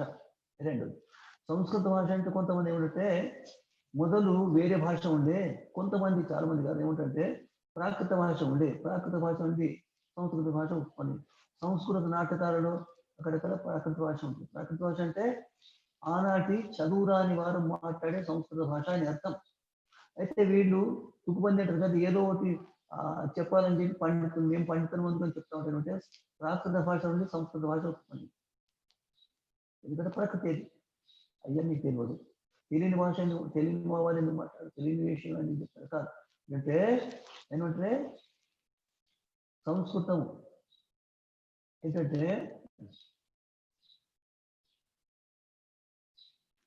మొట్టమొదలు తల్లి శిశువులకు శబ్దాలు నేర్పదు, ఈ నేర్పదు. అతడు అక్కడ ఆ ఉన్నది, అక్కడ కూర్చో, అక్కడ చదువు, సంధి చేయి, సంధి ఇట్లా మాట్లాడుతుంది. మాట్లాడితే భాష ఉంటుంది. అక్కడ వాక్యాలు ఉంటాయి. ఆ వాక్యాలలో ఉండే శబ్దాలు అనేక రకాలు. ఆ అభిప్రాయాన్ని అర్థాన్ని వ్యక్తం చేసే ఆ శబ్దం ఏదైతే ఉన్నదో ఆ శబ్దాన్ని వీరు ముక్కలు చేసినారు. ఒకటి క్రియ అంటే వెళుతున్నాడు, ఒకటి కర్త ఏంటంటే రాముడు వెళ్తున్నాడు. ఇంకోటి కర్మ, పర్వతానికి వెళ్తున్నాడు, పర్వతాన్ని చూస్తున్నాడు. ఈ విధంగా ఒక వాక్యం నుండే ఆ అభిప్రాయాన్ని ముక్కలు చేసేసి వాక్యాన్ని ముక్కలు చేసిన. ఒకటి నామవాచకం, ఒకటి క్రియావాచకం, ఒకటి అవ్యయం. ఈ విధంగా ఉపసర్గ. ఆ విధంగా భాషను అనేక విధాలుగా ముక్కలు చేసి దాని అర్థం తెలుసుకోవడానికి ఈ విధంగా ఒక దాదాపు 2-3 వేల ధాతులను, మూల ధాతులను ఉత్పన్నం చేసినారు. ఎట్లా చూడండి, ఆచార, విచార, ప్రచార, సంచార, ఉచ్చార. అయితే ఈ చార అనేది సమానం. ఆచార్, విచార్, ప్రచార, సంచార్, అతిచార్, అపచార్ అన్నది కదా. అయితే ఆ చార అనే శబ్దం మూలం, దాని ధాతు ఉంటుంది. చర అనే ధాతు. చర అనే ధాతు చేస్తే దానివల్ల అనేక శబ్దాలు. అదేవిధంగా సంస్కృత భాషకు మూలము ధాతువులు. బంగారానికి ఆభూషణాలు అనేక విధాలు, కానీ అనేక విధాల ఆభూషణాలకు మూలం బంగారమే. అదేవిధంగా అన్ని శబ్దాలకు మూలం సంస్కృత భాష ధాతువులు. ధాతువులు అంటే అవి అనేక శబ్దాలను ధరిస్తాయి, అనేక రూపాలను ధరిస్తాయి. కాబట్టి కొన్ని ధాతువులు ఇటువంటి దాదాపు 2-3 వేల ధాతువులు కనిపిస్తున్నాయి. ఆ ధాతువుల ద్వారానే అనేక శబ్దాలు. అంటే ఎన్ని శబ్దాలు అంటే లెక్కకు మించిన శబ్దాలు. ఎన్ని? 1 కోటి కాదు, 10 కోట్లు కాదు, 50 కోట్లు కాదు, లెక్కలేని. మీరు కాగితంలో రాయాలనుకుంటే ఆ శబ్దాలు రాయలేదు. ఎట్లా? సంస్కృత భాషలో కొత్త శబ్దాలు ఉత్పన్నం చేసే సామర్థ్యం కనుక ప్రపంచంలో ఏ భాష లేదు. ఎందుకంటే ప్రపంచంలో ఉండే భాషలు సంస్కృత భాష, వికృత భాషలే. అది భగవంతుడు నేరుగా ఇచ్చిన భాష కాదు కాబట్టి దానికి అటువంటి సామర్థ్యం లేదు. ఎట్లా ఉంది ఇక్కడ? ఒకటి ఉందనుకోండి, కాక అనే శబ్దం. కాక అంటే కాకి అని అర్థం. కాక అంటే కాకి ఒక పదార్థము, ఒక ప్రాణి. కానీ ఈ కాక అనే శబ్దాన్ని క్రియలో మార్చేసారు. కాకి వల్ల వ్యవహారం చేస్తే కాకాయతే. ఇట్లా దానికి ధాతువు చేసేసి వేల శబ్దాన్ని సృష్టిస్తున్నారు. ఒక క్రియను, ఒక ధాతువుని తీసుకొని ఇలాకారం అంటే వర్తమాన కాలం. వర్తమాన కాలము ఒక విధంగా, ఒకటి భవిష్యత్ కాలం, భూతకాలం. అయితే దగ్గరి భవిష్యత్ కాలం, దగ్గరి భూతకాలం, వర్తమాన కాలం లెక్క ఉంటుంది. ఇప్పుడు వస్తుంది అంటాడు, అతను వచ్చి సగం నిమిషమైంది. వస్తున్నారంటే వస్తున్నా అంటే ఒక నిమిషం తర్వాత వస్తున్నా అంటాడు. ఈ తర్వాత ఇంకొక నిమిషం తర్వాత వస్తున్నాం అంటే వచ్చినా అంటాడు. వచ్చినా అంటే ఇంకా రానే లేదు. అయితే భూతకాలానికి, భవిష్యత్ కాలానికి దగ్గర ఉన్న భాషను కూడా వర్తమాన కాలంలో మాట్లాడతారు. ఆ తర్వాత వర్తమాన కాలం ఒక విధంగా చూస్తే 3 విధాలుగా. అయితే అదేవిధంగా భూతకాలము 3 విధాలు. ఒకటి ఈనాడు జరిగిన భూతకాలము, రెండోది ఈనాటి కంటే ముందు జరిగిన భూతకాలము, ఇంకోటి మనకు తెలియకుండా ఎప్పుడో జరిగిన భూతకాలం. 3 రకాల భూతకాలం. ఎక్కడో చెప్పండి, వేరే భాషలో లేవు. అదేవిధంగా భవిష్యత్ కాలం 2 విధాలు. ఒకటి ఈనాటి కాని భవిష్యత్ కాలం, ఒకటి ఎప్పటి జరిగిన భవిష్యత్ కాలం. అదేవిధంగా ఆద్య ఒక విధమైన క్రియ, ఆశీర్వచనం ఇంకొక విధమైన క్రియ. ఆధారపడి అంటే ఒకవేళ అక్కడ వచ్చి ఉంటే ఇట్లా అయి ఉండేది. ఇది దేని ఉంటే ఒక క్రియ పైన ఇంకొక క్రియ ఆధారపడి ఉంటే దాన్ని చెప్పే భాష పేరు వేరే రకం. అయితే అది దానికి ఈ విధంగా 11 రకాల లకారాలు, 11 రకాల క్రియలు చేస్తుంది. అయితే దాంట్లో ఒక్కొక్క దాంట్లో 9. వర్తమాన కాలంలో ఏకవచనం, ప్రథమ పురుష ఏకవచనము, ద్వివచనం, బహువచనము, మధ్యం పురుష ఏకవచనం, ద్వివచనము, అదేవిధంగా ఉత్తమ పురుష ఏకవచనం. ఉదాహరణ కొరకు పఠతి అంటే అతను చదువుతున్నాడు. ప్రథమ పురుష 3. పఠతి, పఠత, పఠని. పఠతి అంటే ఒక వ్యక్తి చదువుతున్నాడు. పఠత అంటే ఇద్దరు చదువుతున్నారు. పఠత అంటే చాలా మంది చదువుతున్నారు. పఠస అంటే నువ్వు చదువుతున్నావు. పఠత అంటే మీరు ఇద్దరు చదువుతున్నారు. పఠత అంటే మీరు చాలా మంది చదువుతున్నారు. పఠామ అంటే నేను చదువుతున్నాను. పఠావా అంటే మేము ఇద్దరు చదువుతున్నాం. పఠామ అంటే మేము చాలా మంది చదువుతున్నాం. ఒకటి ఆశ్చర్యం ఏంటంటే అనేక భాషల్లో 2 వస్తువులు కూడా బహువచనం వాడతారు. ఎట్లాంటి 2కి బహువచనం ఎవరు అంటారా అన్నారు. ఎటువంటిదంటే అర్థం లేని భాష, అర్థం లేని శబ్దాల ప్రయోగం, అర్థం లేని వారు మాట్లాడతారు. అంటే 2 పదార్థాలకు ద్వివచనం ఉండాలి. ద్వివచనము కేవలము సంస్కృత భాషలో ఉన్నది. 2 కంటే ఎక్కువ ఉంటే బహువచనం చాలా మంది. అయితే అది బహువచనం ఉంటుంది. ఈ 2 వస్తువులు ఉంటే బహువచనము 2 శబ్దం. అదే ఎట్లయితుంది? ఈ ద్వివచనము అది భాషలో ఉన్నట్టుగా నేను. అయితే ఈ విధంగా సంస్కృత భాష మనుషుల అభిప్రాయాన్ని ఏ విధంగా వ్యక్తం చేస్తుందో ఆ విధంగా ఏ భాష వ్యక్తం చేయదు. కాబట్టి సంస్కృత భాషలో ఉన్న శబ్దాలు అపరిమితము, అనంతము, అసంఖ్యాకాలు. కోటాట్ల కోటను కాదు, కోటను కోట్లతో హెచ్చిస్తే అంతకంటే అంటే కొత్త ఇష్టానుసారం చేయండి. ఇష్టానుసారం కొత్త శబ్దాలు చేయొచ్చు మనం. అయితే ఆ విధంగా సామర్థ్యం ఏ భాష లేదు, కేవలం సంస్కృత భాషలో ఉన్నది. మనం మన అభిప్రాయానికి అనుకూలంగా చేయగలుగుతాము, కానీ వేరే భాషలకు సామర్థ్యం లేదు. అయితే మనము భగవంతుని గుణకనుభవాలు ఏ విధంగా విశిష్టము అనంతము, అదేవిధంగా సంస్కృత భాష యొక్క శబ్దాలు కూడా అనంత సంఖ్యలో ఉంటాయి. అయితే వాటిని సరిగ్గా తెలుసుకున్నప్పుడు మనము మన అభిప్రాయాన్ని వ్యక్తం చేయగలుగుతాము. ఆ శబ్దాలను సరిగ్గా తెలుసుకోకపోతే మన అభిప్రాయాన్ని వ్యక్తం చేయలేము. ఒక శబ్దం చెప్పి ఈ విషయం సమాప్తం చూడండి. ఒక ఆంగ్ల భాష సంస్కృత భాష శబ్దాలకి అర్థం ఉన్నదని వేరే ఏ భాష శబ్దాలకు అర్థం లేదని నేను చెప్తున్నాను కదా. సంస్కృత భాష శబ్దాలు వేరే భాషలు వస్తే దానికి అర్థం ఉంటుంది, కానీ సంస్కృత భాషలు కాక వేరే శబ్దాలు కనుక వస్తే సంస్కృతం కాని శబ్దాలు వస్తే వాటికి అర్థం ఉండదు. అయితే సంస్కృత భాష శబ్దాలు కూడా వారు రకరకాలుగా అర్థాలు మార్చుకున్నారు, అర్థం కూడా మర్చిపోయినారు. నేను చెప్తానండి, ఇప్పుడు ఒకటి చెట్టు ఉన్నది, చెట్టుని ఏమంటారు ఇంగ్లీష్లో? ట్రీ అంటారు. ట్రీ అంటే ఏమిటి తెలియదు. ట్రీ అంటే ఎందుకంటారు? ఏమి తెలియదు, ఎందుకంటే దానికి అర్థం లేదు. అందుకని దాని అంటే రూఢ శబ్దాలు. రూఢ అంటే ఆరు, ఆ పెట్టండి ఆరు. ఆరు అంటే ఆ శబ్దం ముందు వచ్చిన అర్థం కాదు, అది దాని తలపైన బరువు పెట్టినారు, దాన్ని ఉంటుంది ఆ భాష రూఢ భాష. అంటే ఆ శబ్దము నుండే అక్షరాల ద్వారా కూడా, సమస్త శబ్దం ద్వారా కూడా దాని అర్థం కాలేదు. అది ఆ అర్థము ఆ శబ్దంలో లేదు, కానీ దాన్ని తలపైన పెట్టి దాన్ని రూఢ భాష అంటున్నారు. ఈ విధంగా సమస్త భాషలు రూఢ భాషలే, కేవలం సంస్కృత భాషనే యౌగిక భాష. అంటే ప్రకృతి అంటే ఒక్కొక్క అక్షరం ద్వారా ఉత్పన్నమే అర్థాలను కలిపితే ఒక్కొక్క శబ్దానికి అర్థమవుతుంది. ఇది యౌగిక భాష అంటారు. అయితే ఈ విధంగా సంస్కృత భాషలోనే వేరే భాష లేదు. అయితే ఇప్పుడు సంస్కృత భాష యౌగిక భాష అయితే ఇప్పుడు చెప్పండి, చెట్టు ఏమిటని విశ్వస్తారు, ఎవరు ఎందుకు పెట్టారు? ఎవరికంటే అక్కడ లేదు. చెట్టు శబ్దానికి తరువు అంటారు, వృక్షానికి తరువు అంటారు. వృక్షం ఎందుకంటారు? అది తెలియదు. వృక్షాన్ని ఏమంటారు? తెలియదు. తరువు అంటే ఏముంటుందండి? ట్రీ. తరువు అంటే ట్రీ, వృక్షం అంటే ట్రీ, పాలపు అంటే ట్రీ, అన్నిటికీ ట్రీయే. అయితే ఏమిటి? తరువు అనే శబ్దానికి వేరే అర్థం, వృక్షం అనే శబ్దానికి వేరే అర్థం, పాలపు అనే శబ్దానికి వేరే అర్థం. తరువు అంటే అది తరిసి అంటే దాని కొమ్మలు ఎప్పటికీ పైకి పోతాయి, దాని కొమ్మలు కిందికి పోవు. ఒకసారి గురుకులంలో ఒక చెట్టు వర్షాకాలంలో భూమి మెత్తగా అయిపోయి అది వండిపోయింది. నేను చూసినాను, దాని కొమ్మలు ఎట్టిపోతాయినప్పుడు చెట్టు పైకి ఉన్నప్పుడు దాని కొమ్మలు పైకి పోయినాయి, కానీ చెట్టు ఒకరికి దాని శాఖలు పైకి పోయినాయి. ఆ చెట్టు అటు పోయి మళ్ళీ మరిగింది పైకి పోయింది, కానీ దాని శాఖలు మాత్రం కిందికి పోతాయి. అయితే ఎప్పటికీ అవి పైకి పోతాయి కాబట్టి దాని పేరు ట్రీ అని తరువు అన్నారు. తరువు ట్రీ అన్నారా? రెండోది వృక్షం అంటే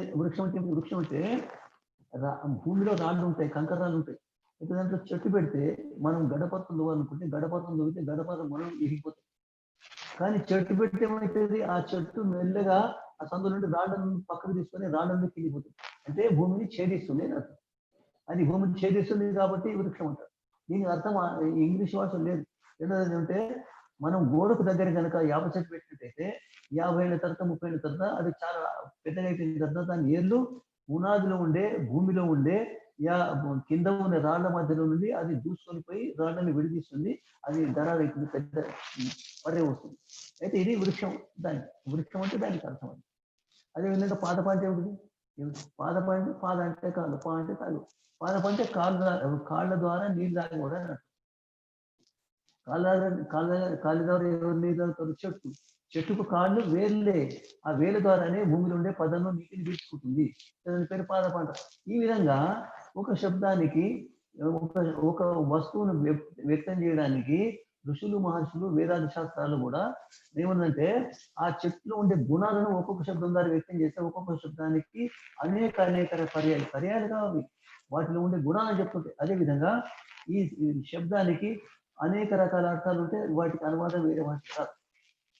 అయితే సంస్కృత భాషలో ఉండేంత విజ్ఞానము ఏ భాష లేదు. సంస్కృత భాష ఇప్పుడు ఆవు, సంస్కృతం ఇంగ్లీష్ ఏమంటే కౌంట్ కాదు. సంస్కృతంలో ఆవును చెప్పడానికి కనీసం 30 శబ్దాలు. ఎందుకు? నల్ల వేరు, తెల్ల వేరు, పసుపచ్చ వేరు, సంవత్సరానికి ఒకసారి ఈయన వేరు, జన్మించగానే శిశువు లేక చనిపోయి ఆ వేరు, 2 సంవత్సరాలకి ఈయన పాలిస్తున్నా వేరు, పాలిచ్చినా వేరు, ఎన్ని చెప్తాను. ఇది చేయడం మనం లేదు. అయితే సంస్కృత భాష ఎంత విస్తృతమైన విజ్ఞానాన్ని మనకి ఇస్తుందో అంత విస్తృతమైన విజ్ఞానాన్ని ఏ భాష ఇవ్వదు. కాబట్టి సంస్కృత భాష భగవంతుని భాష. సంస్కృత జ్ఞానం అనంతము. సంస్కృతం భగవంతుడు ఏ విధంగా అనంత గుణకర స్వభావాలు కలిగాడో అదే విధంగా అతడు మనకి ఇచ్చిన భాష సంస్కృత భాష. అది కూడా అనేక అర్థాలను లోపల ఉంచుకున్న భాష. దీని గురించి ప్రముఖంగా ప్రత్యేకంగా వ్యక్తం చేయడానికి ప్రయత్నిస్తాను. మీరు వినండి. మీరు సంస్కృతం గురించి ఎంత వింటే మీకు అంత వికాసము, బుద్ధిలో వికాసము, మీరు జీవితంలో ఉన్నతి సాధించగలుగుతారు, పరోపకారం చేయగలుగుతారు, స్వాభిమానం వస్తుంది, అనేక రకాల ప్రయోజనాలు సిద్ధం చేసుకోరు.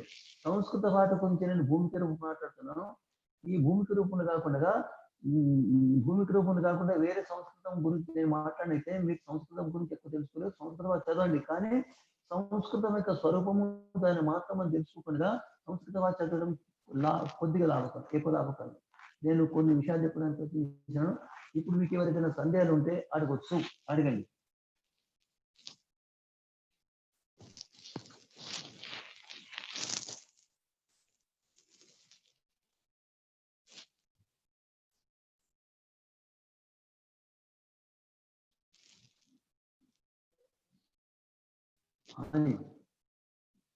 కూర్చుందా ఇక వింటున్నారు ఎవరైనా?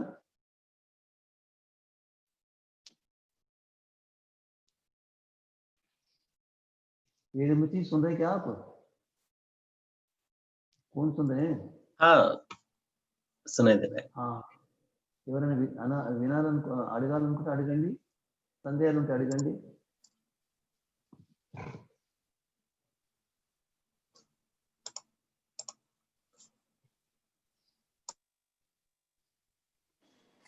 ఆచార్యజీ, అమ్మా చెప్పండి.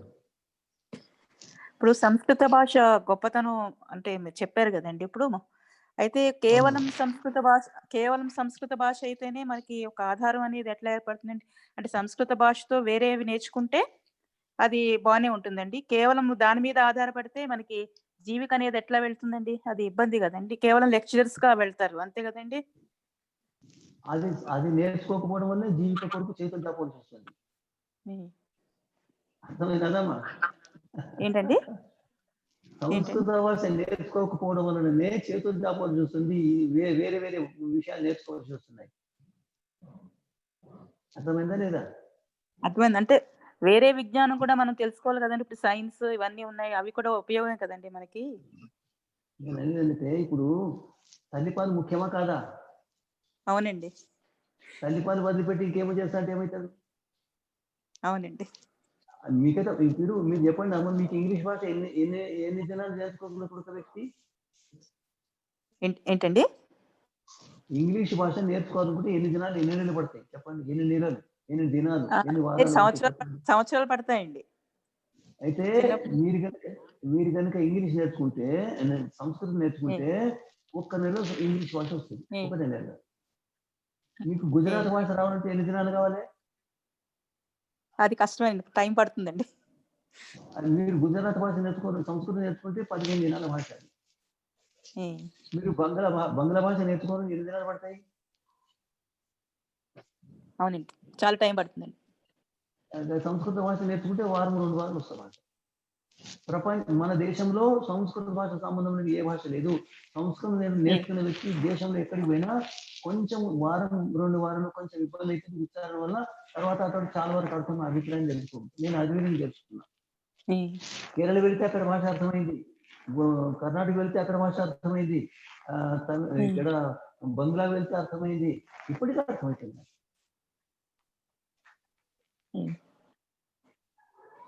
మీరు చెప్పండి అమ్మా. నేను ఆంగ్ల భాష ద్వారా జీవించడం లేదు కదా, నేను జీవిస్తున్నానంటే సంస్కృత భాష ద్వారా. అవునండి, అంటే తెలుసండి దాని గొప్పతనం.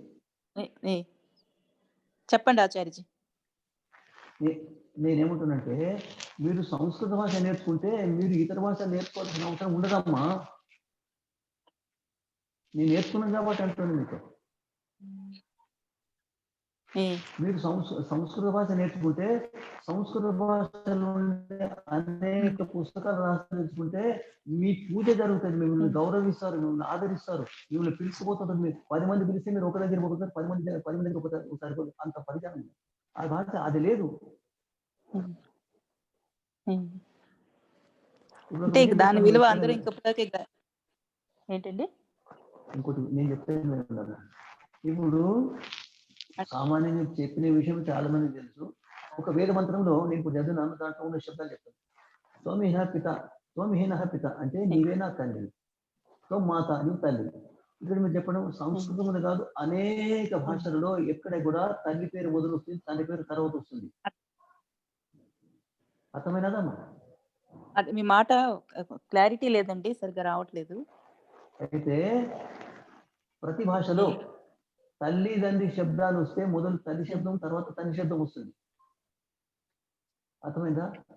అవునండి, అర్థమైంది. అయితే వేదంలో తండ్రి శబ్దం కూడా వచ్చింది, తండ్రి శబ్దం కూడా వచ్చింది. ఎందుకమ్మా? ఏంటంటే ప్రపంచంలో మొట్టమొదటి విద్యానం తండ్రి గర్భం. అర్థమైనదమ్మా? అర్థమైందండి, అర్థమైంది. తర్వాత తల్లి గర్భం, అది కూడా చెప్పినాడు. అయితే తల్లి సేవ చేస్తుంది, అందరికంటే ఎక్కువ సేవ చేస్తుంది కాబట్టి తల్లి పేరు కూడా మొదలు మాతృభాష, మాతా పితృ మాత. అర్థమైందా? అయితే ఆ విధంగా వేదాలు అనేక రకాల విజ్ఞానం ఉంది. దానివల్ల మనం మనుషులకు ఇవ్వవలసిన అనేక రకాల విజ్ఞానం మనం సంస్కృతం వస్తుంది. సంస్కృతం చదువుకుంటే రాదు, సంస్కృతం చదివితే వస్తుంది, సంస్కృతం చదువుకున్న రాదు. ఒకటి నేను ఏమంటానంటే, ఇప్పుడు ఇంగ్లీషు భాష చదివి డాక్టర్లు ఉన్న వాళ్ళు ఎంతమంది ఉన్నారమ్మా? ఉన్నారండి, చాలా, దాదాపు 10 లక్షలు ఉన్నారా దేశంలో? ఎక్కువే ఉంటారండి. 50 లక్షలు. సరే, అయితే నేను ఒకటే ప్రశ్న చేస్తాను, మీరు కూడా వేయండి. ఆంగ్ల పద్ధతిలో డాక్టర్గా ఎంబీబీఎస్ కానీ ఎంసీ కానీ చదివిన వాళ్ళు ఒక దిక్కు, నేను ఆయుర్వేదం ఒకటే ప్రశ్న వేస్తా. ఏంటంటే రోగాల కారణం ఏమిటి చెప్పండి అమ్మ? మీరు ప్రశ్న చెప్పండి. రోగాల కారణం ఏమని చెప్పలేదు, నేను చెప్తా. ఎందుకు? నేను సంస్కృతం చదివిన కాబట్టి, నేను ఆయుర్వేదం చదువుతాను, ఆయుర్వేద విద్యార్థిని కాబట్టి నేను రోగాల కారణం చెప్పగలుగుతాను. ఆ ఋషుల విజ్ఞానం తీసుకొని, వారు సంస్కృత భాష చదవలేదు కాబట్టి వారికి రోగాల కారణం తెలియదు. చెప్పండి అమ్మా. అవునండి, అవునండి. అంటే మీరు సంస్కృత భాష నేర్చుకోకపోవడం వల్లనే మీరు చేతులు చెప్పాల్సి వస్తుంది. ఈ ఇంగ్లీష్ భాష ఆ విజ్ఞానం చదవచ్చు. నేర్చుకుంటే ఈ విజ్ఞానం ముందు ఆ విజ్ఞానం ఏం పనిచేయదు. చాలా చాలా పెద్దది, అది చాలా చిన్నది. మీ దగ్గర ద్విచక్రిక ఉంటే, అంటే పెట్రోల్ ద్వారా నడిచే ద్విచక్రిక ఉంటే సైకిల్ ఎందుకమ్మా మీకు అవసరం? అవునండి. ఇంకేమైనా ప్రశ్నలు అడుగుతాడు?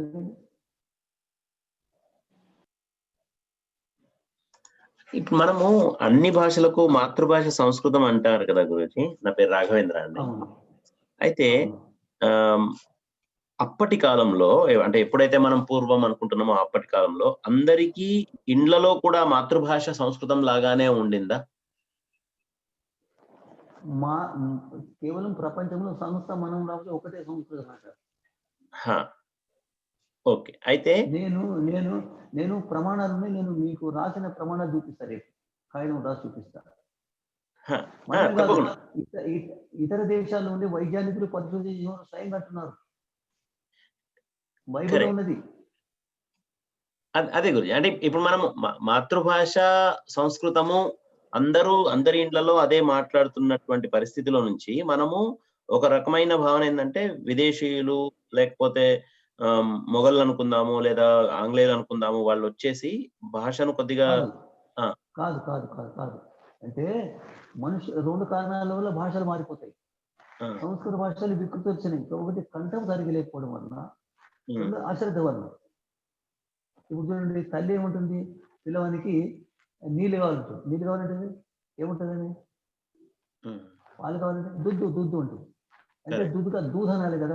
కానీ పిల్లవాని కూడా ఆమె అర్థమయ్యేటట్టుగా ప్రేమతో ఆ విషయాన్ని వికృతం చేస్తుంది. ఆ విధంగా వికృతమైన భాష ఉంటుంది. రెండోది, కంఠం సరిగ్గా లేకపోవడం, ఉచ్చారణ చేస్తారు, తప్పులు ఉంటాయి. ఆ విధంగా కంఠంలో ఉండే యంత్రాలు సరిగ్గా పనిచేయకపోవడం వలన సమాన సామర్థ్యం లేకపోవడం వలన, లేదా ప్రయత్నపూర్వకంగా అశుద్ధంగా ఉంచడం వలన, అసామర్థ్యం వలన, అశ్రద్ధ వలన ఈ భాషలు అనేక రకాల భాషలు పుట్టుకొచ్చినాయి. ఇక వేరే ఏ కారణం కాదు. ఓకే. అంటే అంటే ప్రాపర్ గా యూజ్ చేయకపోనందు వల్ల, దుర్వినియోగపరుస్తూ లేకపోతే పలకలేని పరిస్థితుల వల్ల మార్పు చెందుతూ ఇన్ని భాషలుగా అవతరించింది. అటు తమిళము, ఇటు కన్నడ, మరాఠీ, అన్ని రకాలుగా. ఓకే, రకరకాలు. ఓకే, ధన్యవాదాలు. ఇంకేం ప్రశ్నలు? శుభం శుభం శుభం.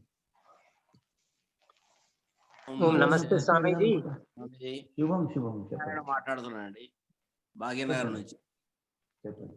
ఇప్పుడు మనము సంస్కృతం నేర్చుకుంటే జీవిక ఏం చేయాలి?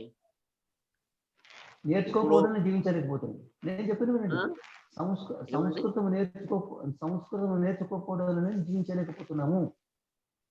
ఇప్పుడు సంస్కృతం నేర్పిస్తే వాళ్ళ జీవిక ఏం చేయాలి వాళ్ళు? వినండి. సంస్కృత భాష నేర్చుకోకపోవడం వలనే చేతులు జాపాల్సి వస్తుంది జీవిత కొరకు. జీవించడానికి సంస్కృత భాష రాకపోవడం వలనే చేతులు జాపాల్సి వస్తుంది. నేను చెప్తాను వినండి. ఒక వడ్డీ ఆయన ఉంటాడా? వడ్డీ ఆయన? అవునండి. కమ్మరాయన ఉంటాడా? కుమ్మరాయన ఉంటాడా? వాళ్ళు సంస్కృత భాష చదవలేదు కదా. వడ్డీ ఆయన రాళ్ళు కొట్టి బ్రతుకుతాడు, కుటుంబాన్ని పోషిస్తున్నాడు, అతనికి 10 మంది పిల్లలు, పెళ్లి వివాహం చేసేసినాడు, ఏ భాష చదవలేదు, అతడు ఎవరి ముందు చేయి చాపలేదు. ఇంగ్లీష్ భాష చదివినాడు అతను. ఇంగ్లీష్ భాష చదివిన వాళ్ళు 10 మంది పిల్లలు, ఇంగ్లీష్ భాష చదివిన వాళ్ళు ఇద్దరు పిల్లలు అయ్యి. పిల్లల సంగతి కాదండి. ఇప్పుడు మనం మామూలుగా నేను చెప్పేది అండి, ఈ పిల్లల సంఖ్య ఎందుకు పెరగదంటే, చెప్పేదండి, ఈ పిల్లలు కనుక మేము ఎక్కువ పిల్లలు అయితే మేము సంపాదించే ఆదాయం సరిపోదు, మేము తక్కువ అవుతుంది అనే దృష్టిలో వాళ్ళు సంఖ్య తక్కువ చేస్తున్నారు. నేను కూడా 10 మంది పిల్లలు అండి, ఎందుకంటే విజ్ఞానం సరిపోతుంది. దీనికి అంత సునాయాసమైన విషయం అర్థం కాదు. చాలా లోతుగా ఆలోచిస్తే యథార్థం ఉంటుంది. నేను వేదాంత శాస్త్రంలో ఉండే జ్ఞాన విజ్ఞానాన్ని కొంచెం తెలుసుకున్నాను. ఆ విషయం నేను ఇతరుల ముందు మాట్లాడతాను కాబట్టి ఇతరు నన్ను కావాలంటారు. ఇంగ్లీష్ చదివిన వాళ్ళు కూడా నన్ను ఆహ్వానిస్తారు. ఆహ్వానించడం వేరే అండి. లేదు, చదువుకున్న వాళ్ళని ఎవరన్నా గౌరవిస్తారు, ఆహ్వానిస్తారు. అది కాదు, నేను అదే అడగడం లేదు.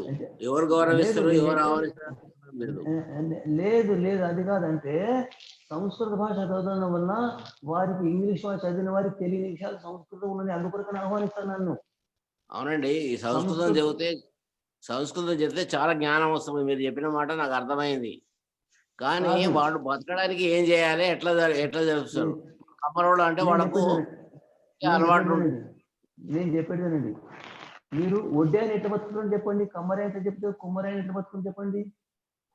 అవునండి, వాళ్ళకు వాళ్ళ వృత్తి ధర్మం ఉంది, వీళ్ళకి ఏం లేదు కదా. వినండి, మీరు దాటస్తానే చెప్తున్నారు. ఇప్పుడు వృత్తి విద్య నేర్చుకుంటే వస్తుంది కదా ఆంగ్ల భాష లేకుండా. కానీ ఇప్పుడు మన నేను చెప్పేదండి, నేను శరీర విజ్ఞానం గురించి మాట్లాడతా. వారికి రోగాలు అయితే మీరు రోగాలను దూరం చేస్తాను చెప్తా, ఉపాయాలు చెప్తా. దేని ద్వారా? భోజనం ద్వారా. నన్ను పిలుస్తారు. అదేనండి, మీరంటే పూజలు చాలా ఎక్కువ అనుభవం ఉంది కాబట్టి పిలుస్తారు. ఇప్పుడు మామూలు కొంచెం చదువుకున్న వాళ్ళకి, ఇప్పుడు మామూలు చిన్న పిల్లలకు నుంచి చదివించిన వాళ్ళకి ఎట్లా? అదే వచ్చింది, సంస్కృత భాష వదిలిపెట్టి ఆంధ్ర భాష చదవడం సమస్య వచ్చింది. ఎందుకంటే మీరు పిల్లలకు వృత్తి విద్య నేర్పించిన మొట్టమొదలు. రెండు, సంస్కృత విద్య ద్వారా అనేక రకాల రోగాలకు చికిత్స, మానసిక రోగాలకు చికిత్స, శారీరక వికారం అనేక విషయాలు నేర్పించని వాళ్ళకు వాళ్ళు నేర్చుకుంటూ చేయి దాపకుండా వాళ్ళు అందరు పిలుచుకుపోతారు. ఆ విషయం నేర్చుకుంటారు, తెలుసుకుంటారు, వాళ్ళని గౌరవిస్తారు. అవునండి, ఎంతమంది చికిత్సా విజ్ఞానులు వైద్యులు తయారవుతారు? మిగతా వాళ్ళ సంగతి, మిగతా పనుల సంగతి ఏంటి? మీరు చెప్పండి, ఈనాడు రోగం లేని వాళ్ళు ఎంతమంది ఉన్నారు 100 మందిలో? రోగం ఉన్న వాళ్ళందరూ ఉంటారండి, కానీ డబ్బులు ఇవ్వడానికి వాళ్ళ దగ్గర ఏమన్నా ఆర్థికంగా ఉండాలి కదా. డబ్బులు అవసరం లేదు, భోజనమే. నేను డబ్బు లేకుండా చికిత్స చేస్తా. భోజనం కంటే మించిన అవసరం లేదు. మీరు అన్ని ఆధునిక విషయాలు చదివింది, ఈ విషయం చదవలేదు కాబట్టి కొత్తగా అనిపిస్తుంది. మీరు ఒకసారి వచ్చి కూర్చొని 2-3 దినాలు మీకు తెలిసిపోతుంది ఈ విషయం. ప్రతి మానవుడికి నేను చెప్పానండి, నేను కనుక పాకిస్తాన్ పోతే పాకిస్తాన్లో ఉన్న మనుషులకు కొత్త విషయం నేర్పగలుగుతా. ఎట్లా? మీరు తల్లిదండ్రులను గౌరవించండి, తల్లిదండ్రుల మాట వినండి, నన్ను తీసుకుపోతారు, వాళ్ళు దాన్ని ఇస్తారు. ఏం గవర్నమెంట్ ఇంగ్లీష్ భాషన, ఉర్దూ భాషన, పార్సీ భాషన, ఏ భాషలో ఏమవుతుంది? మనుషులకు అవసరం లేదు సమస్త విషయాలు సంస్కృత భాషలు ఉన్నాయి, అక్కడ లేవు. ఏమి లేకపోవడం వల్ల ఏదో బియ్యం వేసుకొని చేయగలుగుతున్నారు. ఈ విషయము మీ పేరు నేను మర్చిపోతాను సార్, స్పష్టంగా వినబడింది. మీ పేరేమండి? ఓం. మీ పేరు? నా పేరు సత్యనారాయణ, భాగ్యనగర్ నుంచి మాట్లాడుతున్నాను.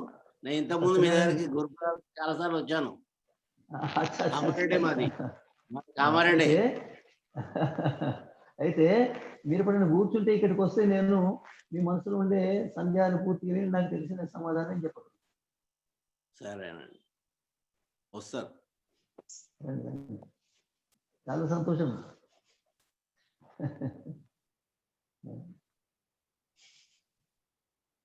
ఇంకెవరైనా సందేహం ఉంటే అడగొచ్చు.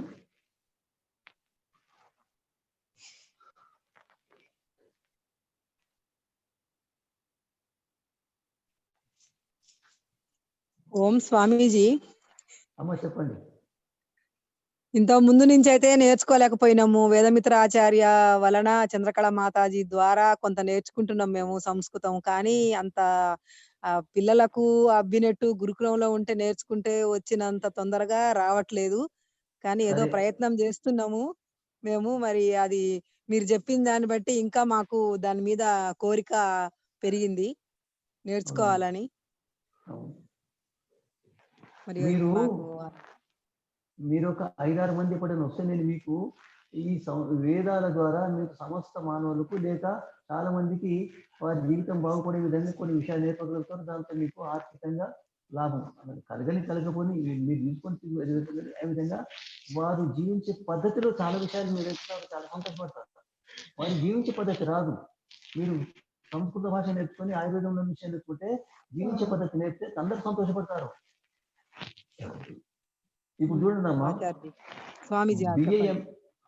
బిఏఎంఏ చదివిన వాళ్ళు ఉన్నారు కదా, బిఏ ఎల్ఎల్బి ఎంబీఎస్ ఎంబీఏ అని చదివిన వాళ్ళు ఉన్నారు కదా, వారు కనుక ఒక కార్యక్రమం ఉత్సవంలో భోజనం చేస్తే ఏ విధంగా చేస్తారమ్మా స్వామీజీ? అవును, ఎట్లా చేస్తారు? నిల్చొని మాట్లాడుతూ చాలాసేపు మాట్లాడుకుంటారు. మధ్యలో ఫోన్ వస్తే ఫోన్ తీసుకుని ఆ ఫోన్ తో కబుర్లు పెట్టుకుంటూ ఇలా తింటుంటారు, అలా చేస్తూ ఉంటారు అన్ని పనులు. ఒకటి ఏమిటంటే మీరు వినండి, అతడు బోధన చేస్తున్నాడా లేదా? అయితే అతను బోధన చేసే పద్ధతి ఆరోగ్యానికి చెప్పని చెప్పగలిగితే అతను మరి వదిలి పెడతాడు. అది మనకు తెలియదు అని చెప్పలేము. ఒకటి ఏంటంటే మీరు ఒక విషయం చెప్తాను, మీకు చూడను. మనిషి బోధన చేసుకుంటారు కదా, వింటున్నారమ్మా? వింటున్నా స్వామీజీ, చెప్పండి. మనుషుడు బోధన చేసుకుంటాడు కదా, మీరు పరిశీలించండి. బోధన చేసుకున్న తర్వాత శరీరం అలసట వస్తుంది, కొంచెం చలి పెట్టినట్టు అనిపిస్తుంది, ఎక్కువ శరీర సామర్థ్యం ఉండదు, కూర్చున్నట్టు అనిపిస్తుందా లేదా స్వామీజీ? అనిపిస్తుంది. ఎందుకు? వాళ్ళకి తెలియదు, నేను చెప్తాను. ఎందుకంటే మన కాళ్ళ వైపు నుండి కడుపు వరకు, తల నుండి కడుపు వరకు రక్తం వస్తుంది, ఎక్కువ అవసరం ఉంటుంది, రక్తం వస్తుంది. దానివల్ల మొత్తం శరీరం శీతలం అయిపోతుంది. అయితే ఒక 100 గజాలు 100 అడుగులు నడిచి ఆ తర్వాత కుడి పక్కన ఎడమ పక్కన మనం విశ్రామం చేసి పండుకోకూడదు. కానీ ఒక అంటే దాంట్లో 40 నిమిషాలు అట్లా ఒరిగితే లేచేస్తే శరీరం మళ్ళీ శక్తి వస్తుంది, ఎక్కడ రక్తం అక్కడ పోతుంది, మళ్ళీ కొత్త శక్తి వస్తుంది. మీరు నిలబడి బోధన చేస్తున్నట్టు ఆరోగ్యం జరుగుతుంటున్నారు. ఈ విధంగా పోతే ఆరోగ్యం జరుగుకోవడానికి వీలేదు. ఆ ఆరోగ్యం జరిగిపోతే మందులకు పైసలు అవుతుంది. చెప్పండి, ఈ విషయం మీరు చెప్పమని ఒప్పుకోవాల్సి వస్తుంది. చాలా విషయాలు సంస్కృత భాష నేర్చుకోకపోవడం అనేది మనం ఆర్థికంగా అనేక రకాలుగా సమానపూర్వకంగా కోల్పోతున్నాం, యోగ్యతను సమానాన్ని కోల్పోతున్నాం. అయితే అది దానికోసం మనం అనేక విధాలుగా మనం లాభం పొందగలుగుతాము, డబ్బులు మిగిలిపోతాయి, భోజనం మిగిలిపోతుంది, పరోపకారం చేయగలుగుతాము. స్వామీజీ నేర్చుకోవడానికి ప్రయత్నం చేస్తున్నాం స్వామీజీ. కానీ కొంచెం అది మళ్ళీ మేము గృహస్థలం కదా, అది ప్రయత్నం చేస్తూనే ఉన్నాం. అది కూడా ఇప్పుడు మీరు చెప్పినాక ఇంకా కుతూహలం పెరిగింది దాని మీద. మాతాజీ చెప్తున్నారు, చంద్రకళ మాతాజీ, మాకు నేర్చుకుంటున్నాం ఒక నెల రోజుల నుంచి. కొంత అవగాహన ఉంది. కానీ గురుకులంలో నేర్చుకునే విద్యకు ఇప్పుడు గృహస్థలమై కొన్ని పనులు, బాధ్యతలు ఉన్నాయి గదా! అందువల్ల కొంత తొందరగా రావటం లేదు మాకు. మీరు బాధపడిపోతున్న అవసరం లేదు. ఇప్పుడు ఏంటంటే మీరు మీ పిల్లలకు కొన్ని విషయాలు నేర్పండి. మాట కాదు, స్వామి. విషయాలు నేర్పండి. విషయాలతో పాటు భాష నేర్పితే వాళ్ళకి శ్రద్ధ కుదురుతుంది. సంస్కృత భాష చదువుకోవడం వల్ల మీకు ఏమి లాభాలు, ఆధునిక చదువు చదివితే ఏమి లాభాలు, దానికంటే ఎక్కువ లాభాలు, దానికంటే దీనికి తక్కువ దానికి శ్రమ. వ్యత్యాసం ఆ, చూపియాలి. అవును. ఇప్పుడు మీకు తెలుసు స్వామి. కదమ్మా, గాయత్రి మంత్రం తెలుసు కదా. స్వామి. ఒకప్పుడు ఛత్రపతి శివాజీ పట్టాభిషేకం చేసుకోవాలనుకున్నాడు. పట్టాభిషేకం చేసుకోవాలని బ్రాహ్మణ ఆహ్వానించే వాళ్ళు మీకు క్షత్రియుడు కాదు, మేము పట్టాభిషేకం చేయలేమన్నారు. ఆయన మొత్తం దేశాన్ని గాలించినారు. గాలిస్తే ఒక ఆయన సిద్ధమైనాడు, దాగబట్ట ఆయన పేరు. ఆ దాగబట్ట ఏమంటే, నేను మీకు పట్టాభిషేకం చేస్తా, కానీ నన్ను మా జాతి వారు బహిష్కరిస్తారు, బహిష్కరిస్తే నేను ఎక్కడ ఉండాలి అంటే ఆయన ఏమంటే, మీరు మీ కుటుంబ సైతంగా జాతి వారి రాండి, ఇక్కడనే ఉండండి, నాకు పట్టాభిషేకం చేసినాడు. ఆయన ఏమంటే, బ్రాహ్మణ దేవత, నాకు గాయత్రి మంత్రాన్ని జపించాలని చాలా కోరిక ఉన్నది, మీరు నాకు గాయత్రి మంత్రం ఉపదేశించాడు. శివాజీ, నేను పట్టాభిషేకం చేసిన, జాతి బహిష్కృతం అయ్యి కూడా, కానీ నేను గాయత్రి మంత్రం చెప్పలేను నీకు అని. ఏమైందమ్మా? ఇప్పుడు ఏమైందా? లక్షలు కదమ్మా, కోటాను కోట్ల మంది గాయత్రి మంత్రం చదువుతున్నారు, వింటున్నారు. ఏమైపోయింది? రెండోది ఆధునిక వైద్యానికి అంటే, గాయత్రి మంత్రాన్ని ఒక విధమైన స్వరూప చదివితే శరీరంలో మార్పులు వస్తాయని అంటున్నారు వాళ్ళు. సంస్కృత భాష మాట్లాడితే అనేక రకాల ఇవన్నీ మీకు చెప్పగలిగితే లాభం అవుతుందమ్మా. ఇదంతా కూడా మహర్షి దయానంద సరస్వతి వారి వల్లనే మనం స్త్రీలు కూడా గాయత్రి మంత్రాన్ని పఠించటం అనేది వారి యొక్క కృప వల్లనే. కాదమ్మా, స్త్రీలు వేదమంత్రం చదువుతున్నారు, వేదమంత్రం చదివి ఆచార్యులు అవుతున్నారు, గురుకుల ఆచార్యులు అవుతున్నారు, వేదాలు నేర్పిస్తున్నారు, చదవడమే కాదు వేదాలు నేర్పిస్తున్నారు చాలా మంది తల్లులు. అవును. మరి ఇక ఒకటి గాయత్రి మంత్రం ఉంటే వాళ్ళు వేదమంత్రాలు నేర్పుతున్నారు, వేదమంత్రాలు బోధిస్తున్నారు, ప్రచారం చేస్తున్నారు, సందేశం చేస్తున్నారు వేదమంత్రాన్ని. మీరు సంస్కృతం ఉండే కొన్ని విషయాలు మీకు 10 మంది 5 మంది వచ్చినప్పుడు నేను మీకు వచ్చినప్పుడల్లా కొన్ని విషయాలు నేర్పిస్తా. అవి ప్రతి మానవునికి అవసరం. ప్రతి మానవునికి తెలిస్తే వాడు ఓహో మాకు తెలియదు అనుకుంటారు. అప్పుడు సంస్కృతం మహత్వం తెలిసిపోతుంది. ఈనాటి చదువులు ఎంత పనికిరాయో, ఎంత బరువు, ఎంత తలబద్దం చేసుకోవచ్చు అది కూడా తెలుస్తుంది.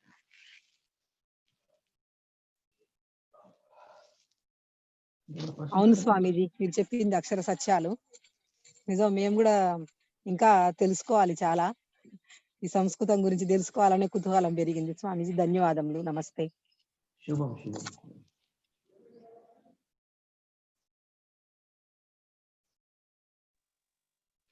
ఇంకెవరైనా అడుగు. ఓం నమస్తే స్వామీజీ. నమస్తే స్వామీజీ, నా పేరు లక్ష్మణరావు స్వామీజీ. శుభం శుభం, చెప్పండి స్వామీజీ. మనకి సృష్టి ఆరంభంలో సమస్త పదార్థాలు సృష్టింపబడ్డాయి. ఆ పదార్థ సృష్టి తర్వాతే ఆ పదార్థాలకి అర్థాలంటే పేర్లు అనేవి ఆరంభంలో ఋషులు ద్రష్టలు కనుక మంత్రాల్లో మనకి ఆ పేర్లు కనిపిస్తుంటాయి చాలా వరకు, ఆ పదార్థాలకు ఉన్న పేర్లు. స్వామీజీ వేదాల నుండి శబ్దాలను తీసుకొని వాడుకున్నారు అది స్వామీజీ. ఇప్పుడు ఆ తర్వాత సమస్త వేద సాహిత్యంలో కూడా మనకి మనం వాడుతున్న పదార్థాల యొక్క పేర్లు కనిపిస్తుంటాయి. కానీ ఆ తర్వాత స్వామీజీ ఇప్పుడు నూతనంగా మరి కొత్త వస్తువులు తయారు చేయడం జరిగింది పదార్థాలను వాడుకుంటూ. వాటికి నామాలు సంస్కృతంలో ఎలాగ పెట్టారు? నేను చెప్తానండి. నేను దీని ఏంటంటే చేతులు ఉండే రాత్రిలో చీకట్లో వాడుకోవడానికి చేతిలో ఒక దీపం ఉంటుంది, దాని ఉంటుంది మీరు టార్చ్ లైట్ అంటారా? ఏముంటుందని గురూజీ? ఇప్పుడు రాత్రిలో చేతిలో టార్చ్ లైట్ అంటారా?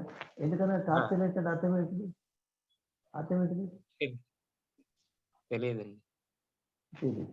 లేదు దానికి అర్థం. నేను ఒక 54 ఏళ్ల క్రితం 52 ఏళ్ల క్రితం ఒక శబ్దం వాడినాను, కరదీపము. ఇప్పుడు చాలా మంది, ఇప్పుడు లక్షల మంది కరదీపం శబ్దం వాడుతున్నారు. అర్థమైందా? రెండోది ఇంత చూడండి, దానికి కర అంటే చెయ్యి, దీపం అంటే వెలిగించేది. చేతిలో ఉండి వెలిగించే పదార్థం పేరు కరదీపం అని అర్థం. అర్థమైంది కదా? ఇక రెండోది ఇంకా అదే విధంగా రెండోది, మీరు ఏమంటారు దీన్ని? కంప్యూటర్ అంటారు. కంప్యూటర్ అంటే ఏముంటుందండి? కంప్యూటర్ శబ్దానికి అర్థం ఏంటిది? అర్థం లేదు. దానికి ఏంటంటే నేనేమన్నా అనుకృతి యంత్రం. అనుకృతి అంటే దాంట్లో మనం ఏ విధంగా నియోజనిస్తాం దాన్నే చెప్తుంది. అది కొత్తగా ఏం చెప్పదు. మనం 2 కలిపి 4 అయితే చెప్తే 2 4 చెప్తుంది. అది ఏం తెలియదు చెప్పలేదు. అర్థమైందా? అయితే దాన్ని అనంటే తర్వాత కృతి అంటే మనం చేసిన తర్వాత చేసేది అనుకృతి అంటే ఇది అర్థం సార్థకం. అర్థమైందా? రెండవది ఒకటి ఋగ్వేదంలో ఒక మంత్రం వస్తుంది, యజుర్వేదంలో వస్తుంది. ఋగ్వేదంలో ఏంటంటే దీన్ని హృదయం అని అన్నారు. హృదయం అంటే తెలుసు కదా మీకు? ఓం హృదయం అంటాం కదా మనం, హృదయం. రెండోది కొంతమంది స్థానం తీసుకున్నారు. సుషారిత రాష్ట్రాన్ని ఎన్ మనుష్యాన్ని నీతి అభీశ్వరి వాదిని హృదయ శబ్దం. ఈ హృదయ శబ్దాన్ని ఇంగ్లీష్ హర్త్ అన్నారు. అయితే హృదయం అనే శబ్దం ఎందుకన్నారంటే దీంట్లో గుండె పనిచేసే అర్థం చెప్పబడి ఉన్నది.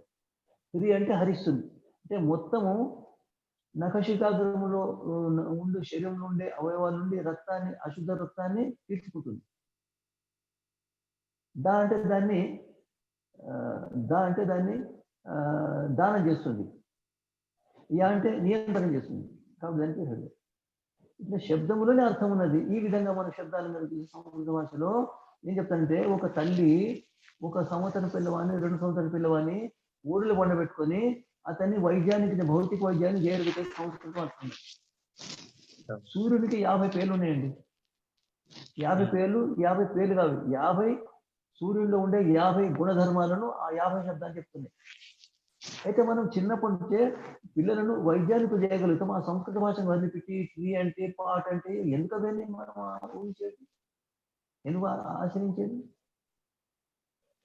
ఆంధ్ర భాష చదవడం వల్లనే మనం వృత్తి విద్య కోల్పోతున్నాం. వృత్తిని కోల్పోతున్నాం. తేజాపౌరుషం సంస్కృతం చదివితే తేజాపౌరుషం ఉండదు. చెప్పండి. ఇప్పుడు మీరు ఏమంటారు దీన్ని? ఇంటర్నెట్ అంటారా? అవును గురూజీ. ఎందుకంటారు దాన్ని? ఎందుకుంటారు? వాళ్ళకి తెలుగు, మనకు తెలుగు. నేను చెప్తానండి. ఇంటర్ అంటే అంతరే అంతరైన సంస్కృతి శబ్దాన్ని ఇంటర్ అన్నారు. నెట్ అంటే వాళ్ళ అంటే ఏమిటి? చేపలు పట్టేది వాళ్ళ. తెలుసునా మీకు? ఇంగ్లాండ్లో ఉండవు చేపలు పట్టుకుంటారు కాబట్టి దాన్ని చేపలు వాళ్ళ అనుకున్నారు. ఏం చెప్పాలి? విశ్వ సంబంధం. ఇంటర్ అనే శబ్దానికి అర్థం లేదు. విశ్వ సంబంధం అంటే తెలిసిపోతుంది. అట్లా మనము వస్తువులో ఉండే ధర్మాలను, వాటి గుణాలను, వాటి సామర్థ్యాలను, వాటి అర్థాన్ని చెప్పే శబ్దాలను మనం చేయగలుగుతాం సంస్కృత భాషలో. మిగతా భాష లేదు. చెప్పండి. తల్లి అంటే ఏమంటుంది ఇంగ్లీష్ లో? మదర్ అంటారు. మాతృ అంటే ఏమంటారు? అందులోంచి వచ్చిన శబ్దాలు ఎట్లా వస్తాయి? జనని అంటే ఇదేంటి అంటారు. మాతృ వేరు, జనని వేరు, తల్లి వేరు. తల్లి అంటే యవనంలోని స్త్రీ అని అర్థం. అర్థమైందా? మాతృ అంటే మనల్ని గౌరవించేది అని అర్థం. జన అంటే జన్మించేది. ఈ 3 శబ్దాలకు ఇంగ్లీష్లో ఏమన్నా ఈ శబ్దాలు చదివితే దాంట్లో ఉన్న విచారం తెలుస్తుంది. ఇంగ్లీష్ చదివితే ఉన్న విజ్ఞానం. ఇంగ్లీష్ వాళ్ళు చదివితే విజ్ఞానం అవుతుంది, సంస్కృతం అయితే విజ్ఞానం వస్తుంది.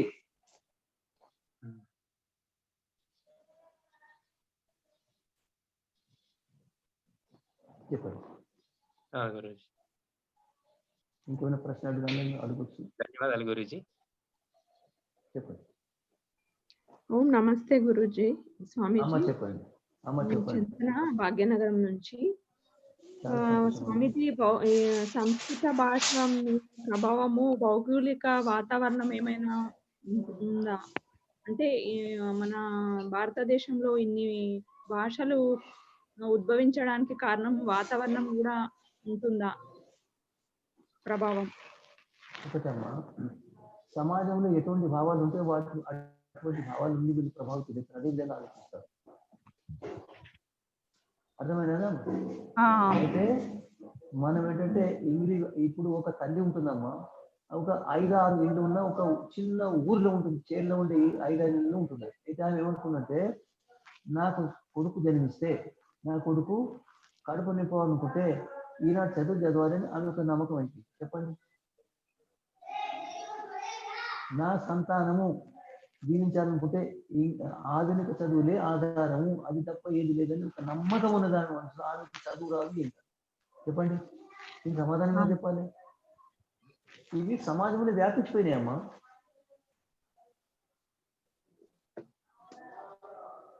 ఇప్పుడు మీకు తెలుసు స్వామి రామదేవ్ గారు తెలుసు కదా మీకు? స్వామి రామదేవ్ గారు మీకు తెలుసునమ్మా? తెలుసు. అయితే స్వామి రామదేవ్ గారు ఏం చేసినారు? ఆయన 10వ కూడా చదవలేదు, కానీ మానవులకు ఆరోగ్యంలో ఉండే శరీరంలో ఉండే రోగాలు వాటి సమాధానం వెతికినాడు, ఆయన కనుగొన్నాడు. అది చెప్తున్నాడు కాబట్టి కోటాను రూపాయలు వాటికి వస్తున్నాయి. రెండవది సరళమైన పద్ధతిలో, శుద్ధమైన పద్ధతిలో ఆయుర్వేద మందులు కనుక్కొని దాన్ని ఆయుర్వేద మందులను ఉత్పత్తి చేస్తున్నాడు, మందులు వస్తాయి.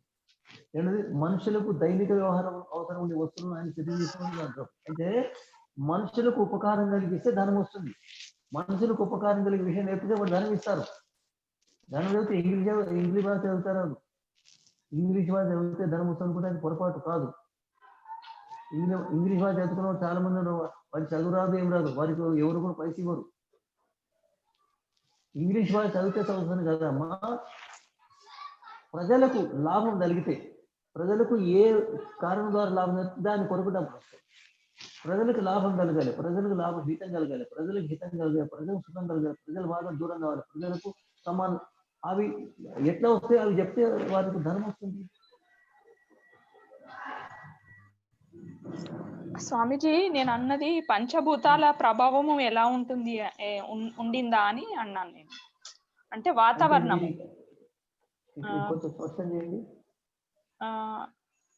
ఇప్పుడు ఆయా ప్రాంతాలలో భౌగోళిక వాతావరణాలు అంటే గాలి, నీరు, వాయువు అంటే పంచభూతాల ప్రభావము ఉండడం వల్ల మార్పు చెందిందా భాషలలో అని అలా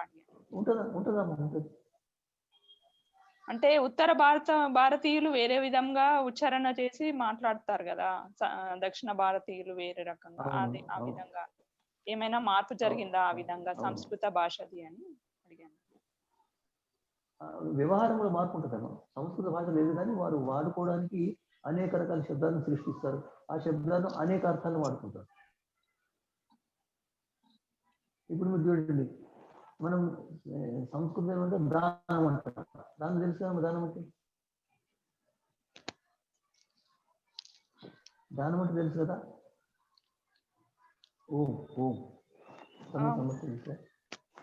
అయితే దాన్ని ఇంగ్లీష్ డొనేషన్ అన్నాం, అదే దానికి డొనేషన్. మనం పండ్లను ఏమంటాం? దంతాలు అంటాం, డాంట్ అన్నారు, అయిపోయి డెంట్. అయితే ఆ విధంగా రకరకాలుగా శబ్దాలను విభిన్న అర్థాలు వాడుకున్నారు, అంత తప్పేంది. ధన్యవాదాలు గురుజీ. మంచి శుభం శుభం శుభం. हाँ जी वेदमित्र जी, देखो खोल कर देखो। ओम। हाँ जी वेदमित्र जी, कार्यक्रम ఎవరు చెప్తున్నారు? ఓం ఓం ఓం ఓం. ओके चलो ठीक है, इतना ही समय कितना दिए? 5:20 हो गया होगा।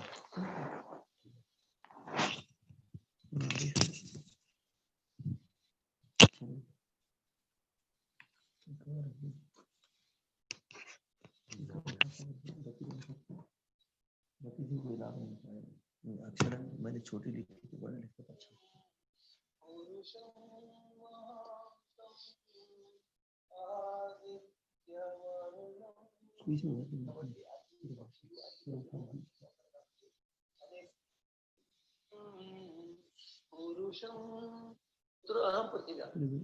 నేను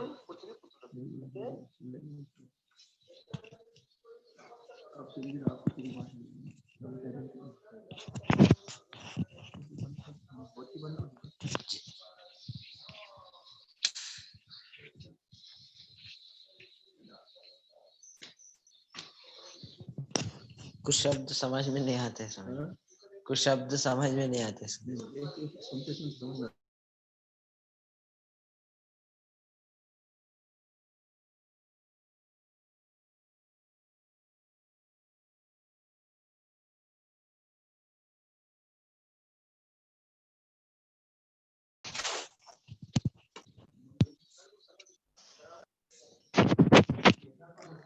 जी सर।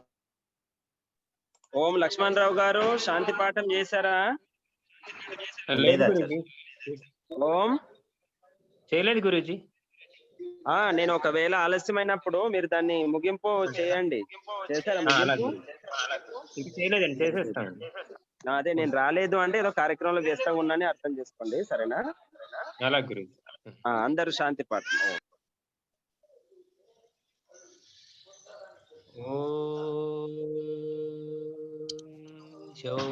శాంతి అంతరిక్షగం శాంతి పృథివీ శాంతిరాపః శాంతి ఓషధయః శాంతి వనస్పతయః శాంతి విశ్వే దేవాః శాంతిర్బ్రహ్మ శాంతి सर्वगं शांति शांतिरेव शांति सामा शांतिरेधि।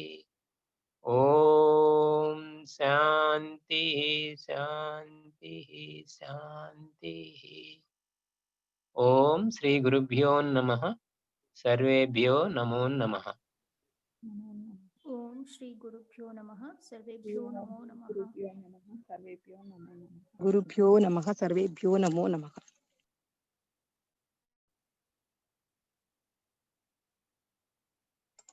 అందరికీ ధన్యవాదాలు.